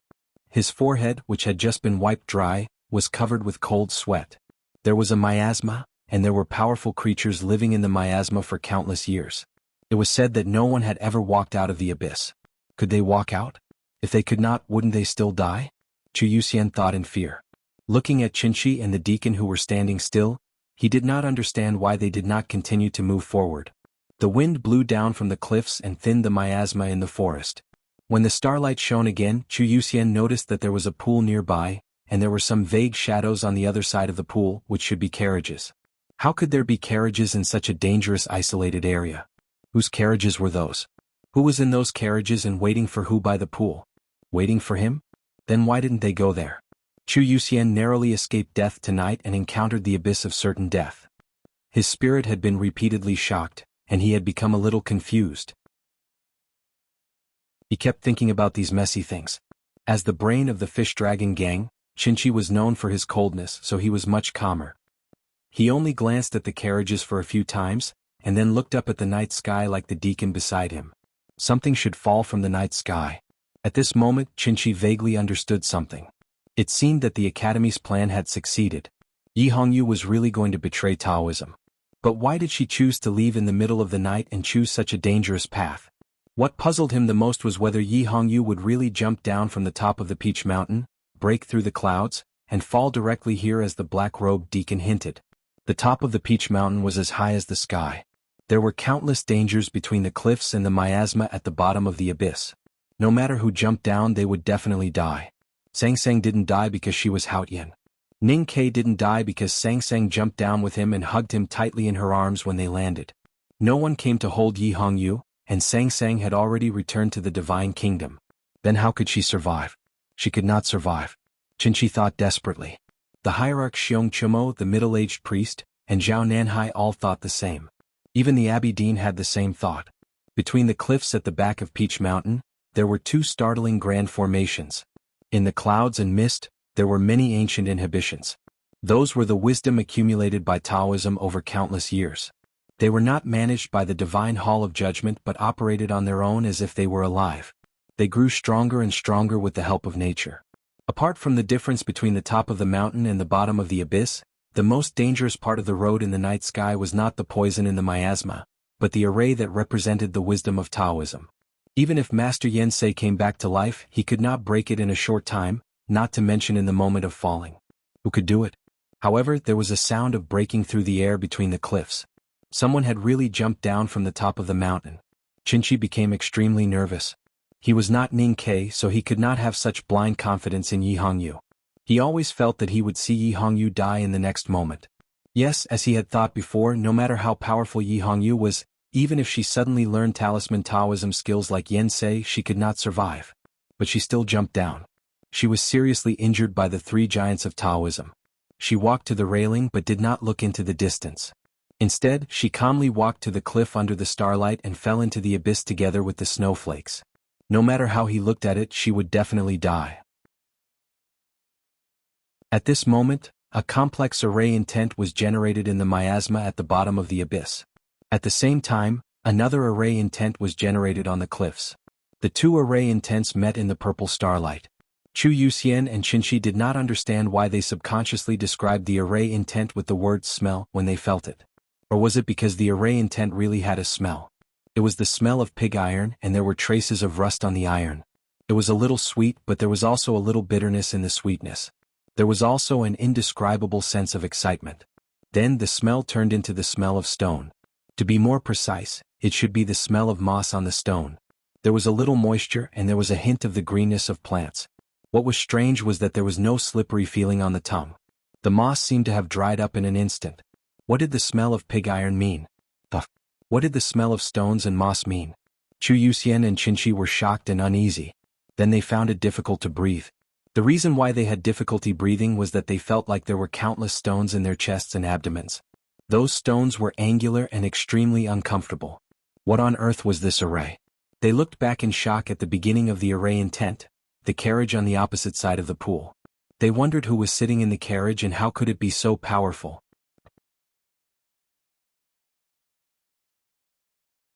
Chapter 1075. The powerful array in tent spread along the precipice to the top of Peach Mountain, and then spread along the miasma to the surroundings. The speed of its spread was not fast in people's perception. It was like stones rolling, but in the real world it took shape quickly. The two array in tents did not fight, but like two strangers passing by each other, they sat down side by side and merged into one place. They quickly became extremely thick, and although they were invisible and intangible, they seemed to have become real clouds. Shaken by the powerful array in tent, the miasma at the bottom of the abyss slowly dispersed, and the starlight turned from purple to white like snow. Finally, they could see the situation on the ground clearly. Chu Yuxian and Qinshi felt that the array in tent spread like stones rolling. When they could see the ground clearly, they found that there were stones rolling, and there were many of them. Thousands of stones rolled on the ground beside the pool and spread out, vaguely forming some kind of pattern. Together with the pattern, the clouds floating between the precipice also showed some kind of pattern. Something more amazing happened on the precipice. There were still stubborn wild trees growing between the smooth and seamless stone walls. They had withstood the wind and rain and the majesty of the Taoist array for countless years, but they refused to wither. At this time, being called by the array in tent, those wild trees with the strongest vitality began to move between the precipice. Their roots were still deeply rooted in the soil behind the stone walls, but their leaves kept swaying under the starlight. This was a big array, a real big array. This formation was truly huge. The thousands of stones at the bottom of the abyss, the shaking trees between the precipice, the falling gravel, and the pattern of clouds and mist were all part of this big array. If the array was a big talisman, then every stroke of the talisman was moving the mountain and breaking the earth. The heaven and earth were the paper, the stones were the seal, the fog in the abyss was the ink, and the pool beside the carriage was the inkstone. This big array was amazing, and the person who could set it up was even more amazing. It was hard to find such a person in the world today. Even in the long history of cultivation, probably only the great divine priest of light who founded the Devil's Doctrine, the founder of the Black Ink Garden, and the mighty people who set up the Peach Mountain Array in the divine halls of West Hill could do it. Even if they were resurrected, it would take a long time to set up such a big array. Besides, it was not easy to disturb the grand cultivators on the top of the Peach Mountain during those days. Feeling the powerful array in tent, Qinshi was finally no longer as cold as before. He was more confident that Yi Hongyu could survive. He continued to look up at the night sky. The big array in tent set up by the person in the carriage seemed to spread slowly, but in fact it only took a very short time. Yi Hongyu, who jumped down from the divine hall of judgment, was still an inconspicuous black dot on the precipice. There was a shrill whistling sound between the precipice. The figure fell at a high speed without any support. Even though Qinshi knew that something would happen later, he still felt that the scene was too shocking. It was indeed shocking because there were originally two arrays between the precipice, and the cliff. An intent of. The eye-catching array was a wonderful array used by the West Hill Divine Palace to prevent prying. It might not have much effect on Yi Hongyu, who was falling at a high speed, but what about the heart? How could her Tao heart continue to be calm? An invisible array intent formed between the cliffs. The array intent was infused with the cold and murderous intent of Haoyan Taoism, as well as the hatred of countless generations of prisoners in the Yu prison. The killing intent was so strong that it made the world tremble. The stone wall trembled and the clouds outside the wall also began to tremble. The vibration caused by the array intent landed on Yi Hongyu, who was falling at a high speed, in a miraculous way. Vaguely, her figure paused in the night sky. The divine robe of judgment, which had been severely damaged in the previous battle, was shaken into countless shadows. They were not blown out by the mountain wind between the cliffs, but by the shocking array intent. The tremors came from the outside and landed on her Tao heart. Her sea of consciousness began to surge with countless waves, and her heart began to beat faster. It was as if her sea of consciousness would overflow in the next moment and her heart would rupture. Back then, Ning Ke was almost killed when he climbed slowly between the cliffs. What about her tonight? Fortunately, Ning Ke was helped by the bright moon that night. The warm and tranquil moonlight helped him survive. Tonight, Yi Hongyu was also helped by the array in tent from the bottom of the abyss. The wild trees between the cliffs kept moving back and forth within a very small distance. The leaves rustled and the soil at the roots cracked. The stubborn and powerful vitality kept cleansing the resentment from between the cliffs. The thousands of stones at the bottom of the abyss completely activated the array intent in the fog and clouds beside the pool, and spread toward the array that had been passed down for countless years in the divine hall between the cliffs. That array intent was very faint, like a candle flame that could not be blown out. It landed gently on the precipice and covered the shocking array intent, leaving not a single spot untouched. The stones at the bottom of the Daming Lake had been silent for countless years, but they could isolate the world. The same was true for those stones at the bottom of the abyss. The shocking array on the cliffs was greatly affected. An inconspicuous pebble flew into the air like a sharp arrow and pierced a hole in the array that covered the eyes. At that moment, Yi Hongyu's figure had just landed in the hole. With a swoosh, a hole appeared in the air outside the cliffs. It could be seen that it was a hole because of the refraction of the starlight, which made the hole look different from the surroundings. Yi Hongyu fell through the hole and successfully avoided the most powerful killing intent of the heart-shocking array. But it was not enough. Because she continued to fall, and because of the power of the earth, she fell faster and faster. Finally, she seemed to become a meteorite. She was very powerful and a genius of Haotian Taoism. But she was a genius of Haotian Taoism. She had never cultivated and could not cultivate the skills of the devil's doctrine. So she could not jump down from the sky like Yu Lian and Tang. If she landed on the surface of the abyss like this, she would definitely fall to her death. But obviously, she and the great array master in the horse carriage had made countless preparations. A psyche power fell from the horse carriage into the pool. The pool rippled and countless array intent entered the big array. Thousands of stones under the ground rolled again, and the pattern changed instantly. The miasma beside the pool did not hide anymore. It gradually condensed and finally became an air cushion. The miasma was not air, or rather it was not ordinary air. There were countless toxins in it, which could be understood as power. The miasma was air with great power. The man turned the miasma at the bottom of the abyss into a cushion, which could withstand a lot of power.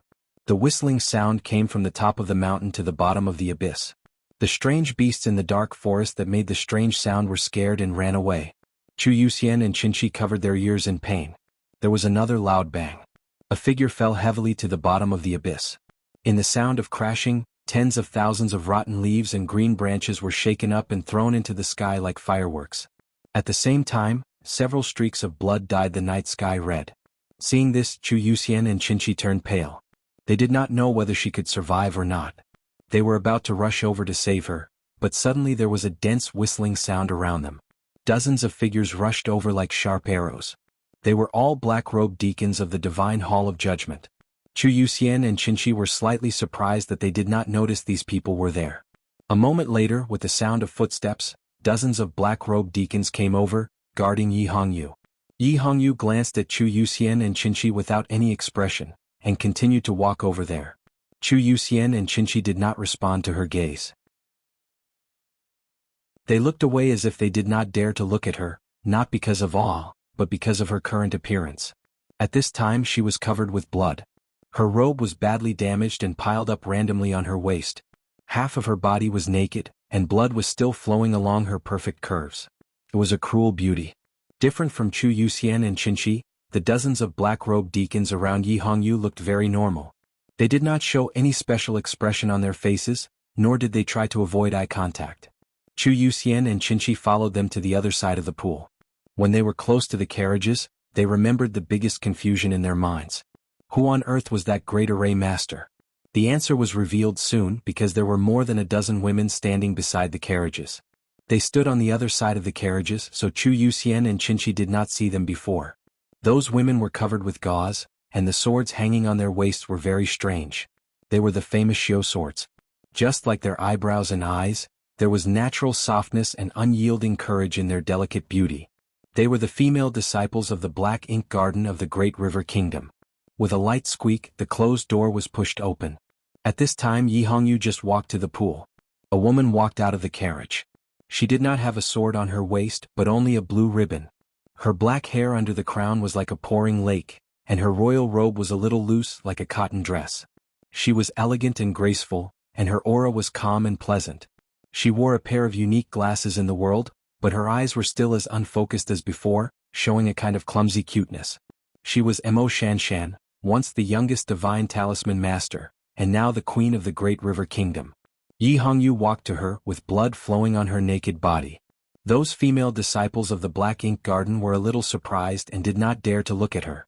They did not understand why she did not care about it. This attitude was very powerful.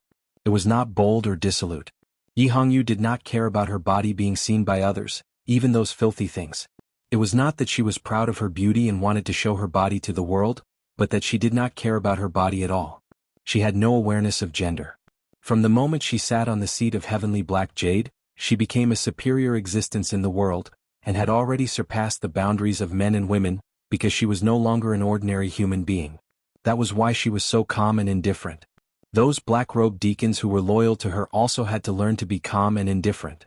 Although Chu Yuxian, Qinshi, and the female disciples of the Black Ink Garden felt very uncomfortable, they did not dare to say anything because of her identity and status.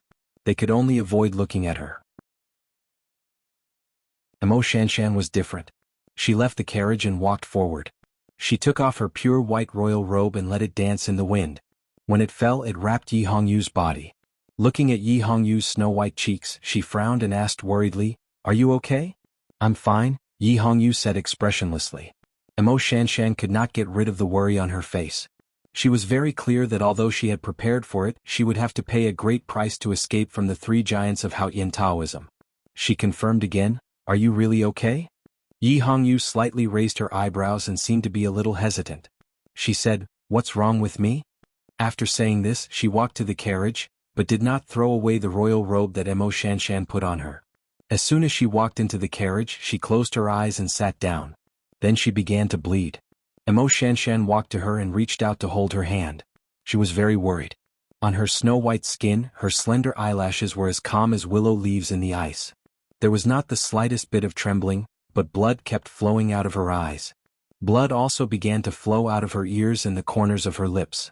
Mo Shanshan knew that the injuries left in her body by the three giants of Haoyan Taoism were starting to break out. She could only silently pray that she could survive, at least until she walked out of this abyss. Several carriages began to move slowly from the side of the pool to somewhere.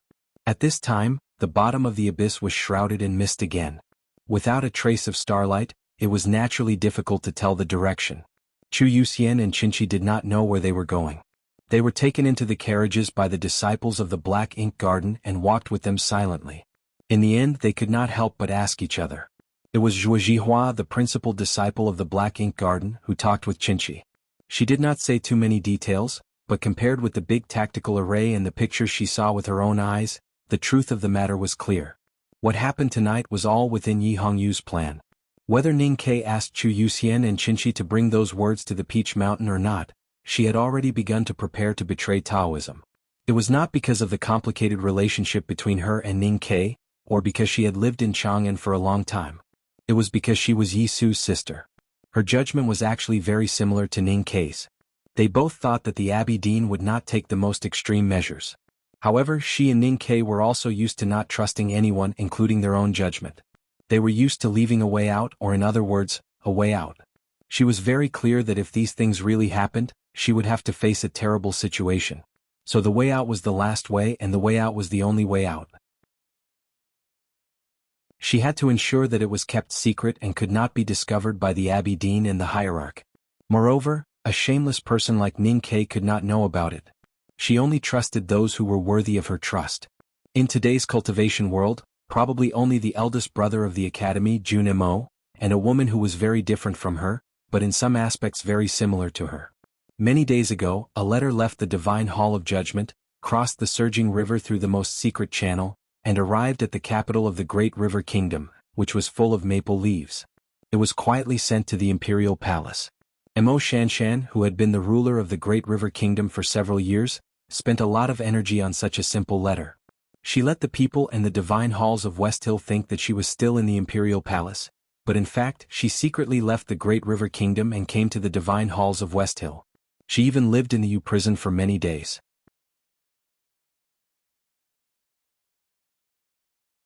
Chapter 1076. Yi Hongyu was the great divine priest of judgment. She helped Mo Shanshan to live in seclusion in the depths of Peach Mountain while Mo Shanshan spent these days studying how to break the array in the precipice. In this process both of them gained a lot. Mo Shanshan's mastery of the Great Blockage Formation was getting more and more terrifying. Yi Hongyu, on the other hand, had learned new Taoism skills by observing the Great Blockage Formation. Tonight in the Divine Hall of Judgment, when facing the hierarch Xiong Chimo's Tianqi, she restrained her breath and turned it into a stone. There was not enough time. Mo Shanshan could not break the great array of clear light in the front yard of Peach Mountain. Yi Hongyu could only choose the back of Peach Mountain as the last escape route. Apart from that, they had prepared many plans for tonight. However, the Abbey Dean's decisiveness was so calm that those better plans were all useless. Mo Shanshan opened this route more than 10 days ago. Last night, she received the news of the Divine Hall of Judgment. She and Yi Hongyu's subordinates started to set up, waited, and succeeded. There was a saying in the cultivation world that there were 3 addicts. They were the Tao addict, the calligraphy addict, and the flower addict. They were the most talented and beautiful female cultivators. Now the flower addict, Lu Qinjia, was cultivating in the Yueluan kingdom and no longer cared about worldly affairs. Yi Hongyu became the great divine priest of judgment and Mo Shanshan became the queen of the Great River Kingdom. No one would have thought that these two women, who did not have much contact with each other in their cultivation life, would work together without the world knowing. What's more, they had such a tacit understanding. Yi Hongyu sent the letter, which was equivalent to handing over her life to the other party. She was a cruel judge. She did not even trust the academy, but was willing to trust Mo Shanshan. As the queen, Mo Shanshan did not hesitate to leave her country after receiving the letter and went to the divine halls of West Hill at great risk. Where did their trust come from? In the future, when this legendary story was spread around the world by the new stream, people would often ponder over it, but they could not find an answer. Perhaps only Ning Ke knew the answer to this question. Because for many years he was in the basket under the iron chain, and he was also in front of the White Bone Mountain at the front gate of the Devil's Doctrine. He had seen them fight to the death, and he had seen them go through thick and thin together. He had seen them accompany each other in their youth, and he had seen them chatting like ordinary girls. The fog at the bottom of the abyss was very thick. Although they had all taken the antidote pills specially prepared by the judicial department, they still felt a little dizzy, especially the seemingly handsome horses, which were even more exhausted. Therefore the carriages moved very slowly. What comforted them was that the people sent by the Divine Hall to confirm the situation would also arrive very slowly. After walking for a long time, a ray of light finally penetrated the fog and fell into the dark forest. But it was unknown whether it was the early morning or the scorching sun in the sky. Mo Shanshan, a divine talisman master with a high state, and the black-robed deacons of the Divine Hall of Judgment who were best at escaping and killing, were in the team. After Sang Sang and Ning Ke, the abyss finally welcomed the second group of conquerors. The wheels rolled over the rotten leaves. The ground was too soft and undulating from time to time. Sitting in the carriage was like sitting on a boat. Some people would feel comfortable while others would feel a little dizzy. Mo Shanshan heaved a sigh of relief when Yi Hongyu woke up. She brought the water to her lips and fed it to her. She asked softly, "How do you feel? Do you want to eat something?" "A little dizzy," Yi Hongyu said with a frown. She might be hungry, or she might have lost too much blood, or she might be seasick. But she didn't think it was because apart from dizziness, she also felt a little uncomfortable in her chest and abdomen. The discomfort came from her Taoist heart and her real heart. Her Taoist heart suddenly became a little unstable. Her heart suddenly beat faster and the blood in her veins rose and fell like a tide. Something would definitely happen if she had a sudden impulse. She lifted the curtain of the carriage and looked into the distance. The forest was full of fog. The sunlight became very soft and fell on her snow-white face. She looked very beautiful. However, the soft sunlight was destined to blur the scenery in the distance. Even if she opened her eyes without blinking and wanted to see further, she couldn't do it. She still looked in that direction quietly. She knew that it was the northeast. She didn't know why, but she knew it was because the Song Kingdom was in the northeast. Yisu was in the northeast. The sunlight became softer and softer. It was as if it was no longer moving in a straight line but became something like water. The scene became rippling. Yi Hongyu looked at the distorted scene in the soft sunlight and carefully analyzed it. She seemed to see the Jisho Abbey, the mountain path, the thin lad with a wooden sword on his back, the blue sea and his cold face. Finally she saw the verdant canyon and finally saw his smile. His figure gradually faded away. He was no longer as straight as before, but he became taller and taller. His figure finally disappeared in the sunlight and could no longer be found. At this moment, Yi Hongyu knew that her brother had left this world. She closed her eyes. She didn't fall asleep. She just didn't want to look. Blood flowed from the corner of her mouth again. It was not because of internal injuries but because of heartbreak. Her face became abnormally white because the soft sunlight had suddenly become cold. After a while, she opened her eyes again. They were calm and extremely bright. There were no stars in the deepest part of them. There was only the brightest star hanging in the silent night sky. The blue sea was fake. It was the satin on Emo Shanshan's waist. Unfortunately, the feeling was real. He had really left. The star in the deepest part of her eyes suddenly twinkled. Two extremely thin streams of blood flowed from the corner of her eyes. She was expressionless. There was no sorrow on her face. She did not cry. She was only bleeding. However, Emo Shanshan could see the infinite sorrow on her face and the vast ocean in her eyes. Her heart ached and she reached out to hold her hand. She didn't say anything and just held her hand tightly. They walked out of the abyss and crossed the Green Mountains. They had long been prepared. With the secret cooperation of the Judicial Department, the carriages were not stopped. Even the West Hill Divine Palace did not know of their existence.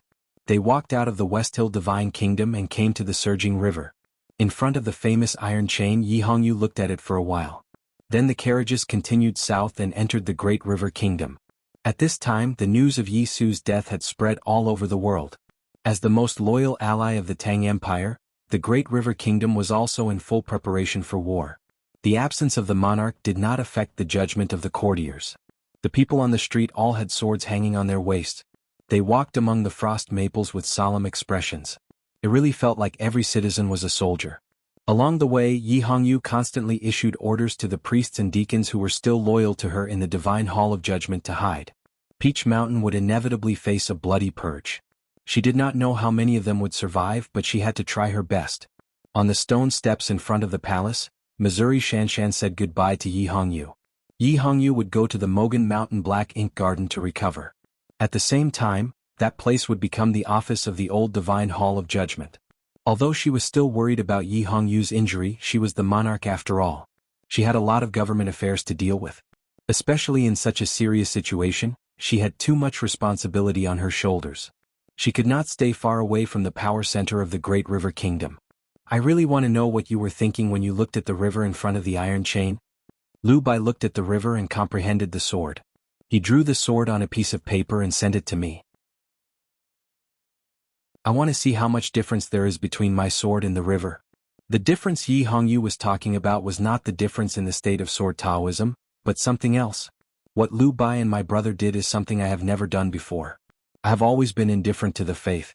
Maybe it is also a kind of piety. Or maybe I need to change something. Emo Shanshan said, the whole world will change. Yi Hongyu knew that she was talking about the new stream. She said, I will pick up the sword and protect his faith. From the moment she said that, the new stream had a new guardian. When Yi Su founded the new stream, the first guardian was the Sage of Sword, Lu Bai, and then Lu Yiqing. The sword Garrett played the most important role. The academy and the new stream were inextricably linked.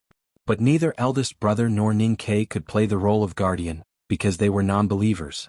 Yi Hongyu turned to Emo Shanshan and continued, I need more help from you. Emo Shanshan understood what she meant.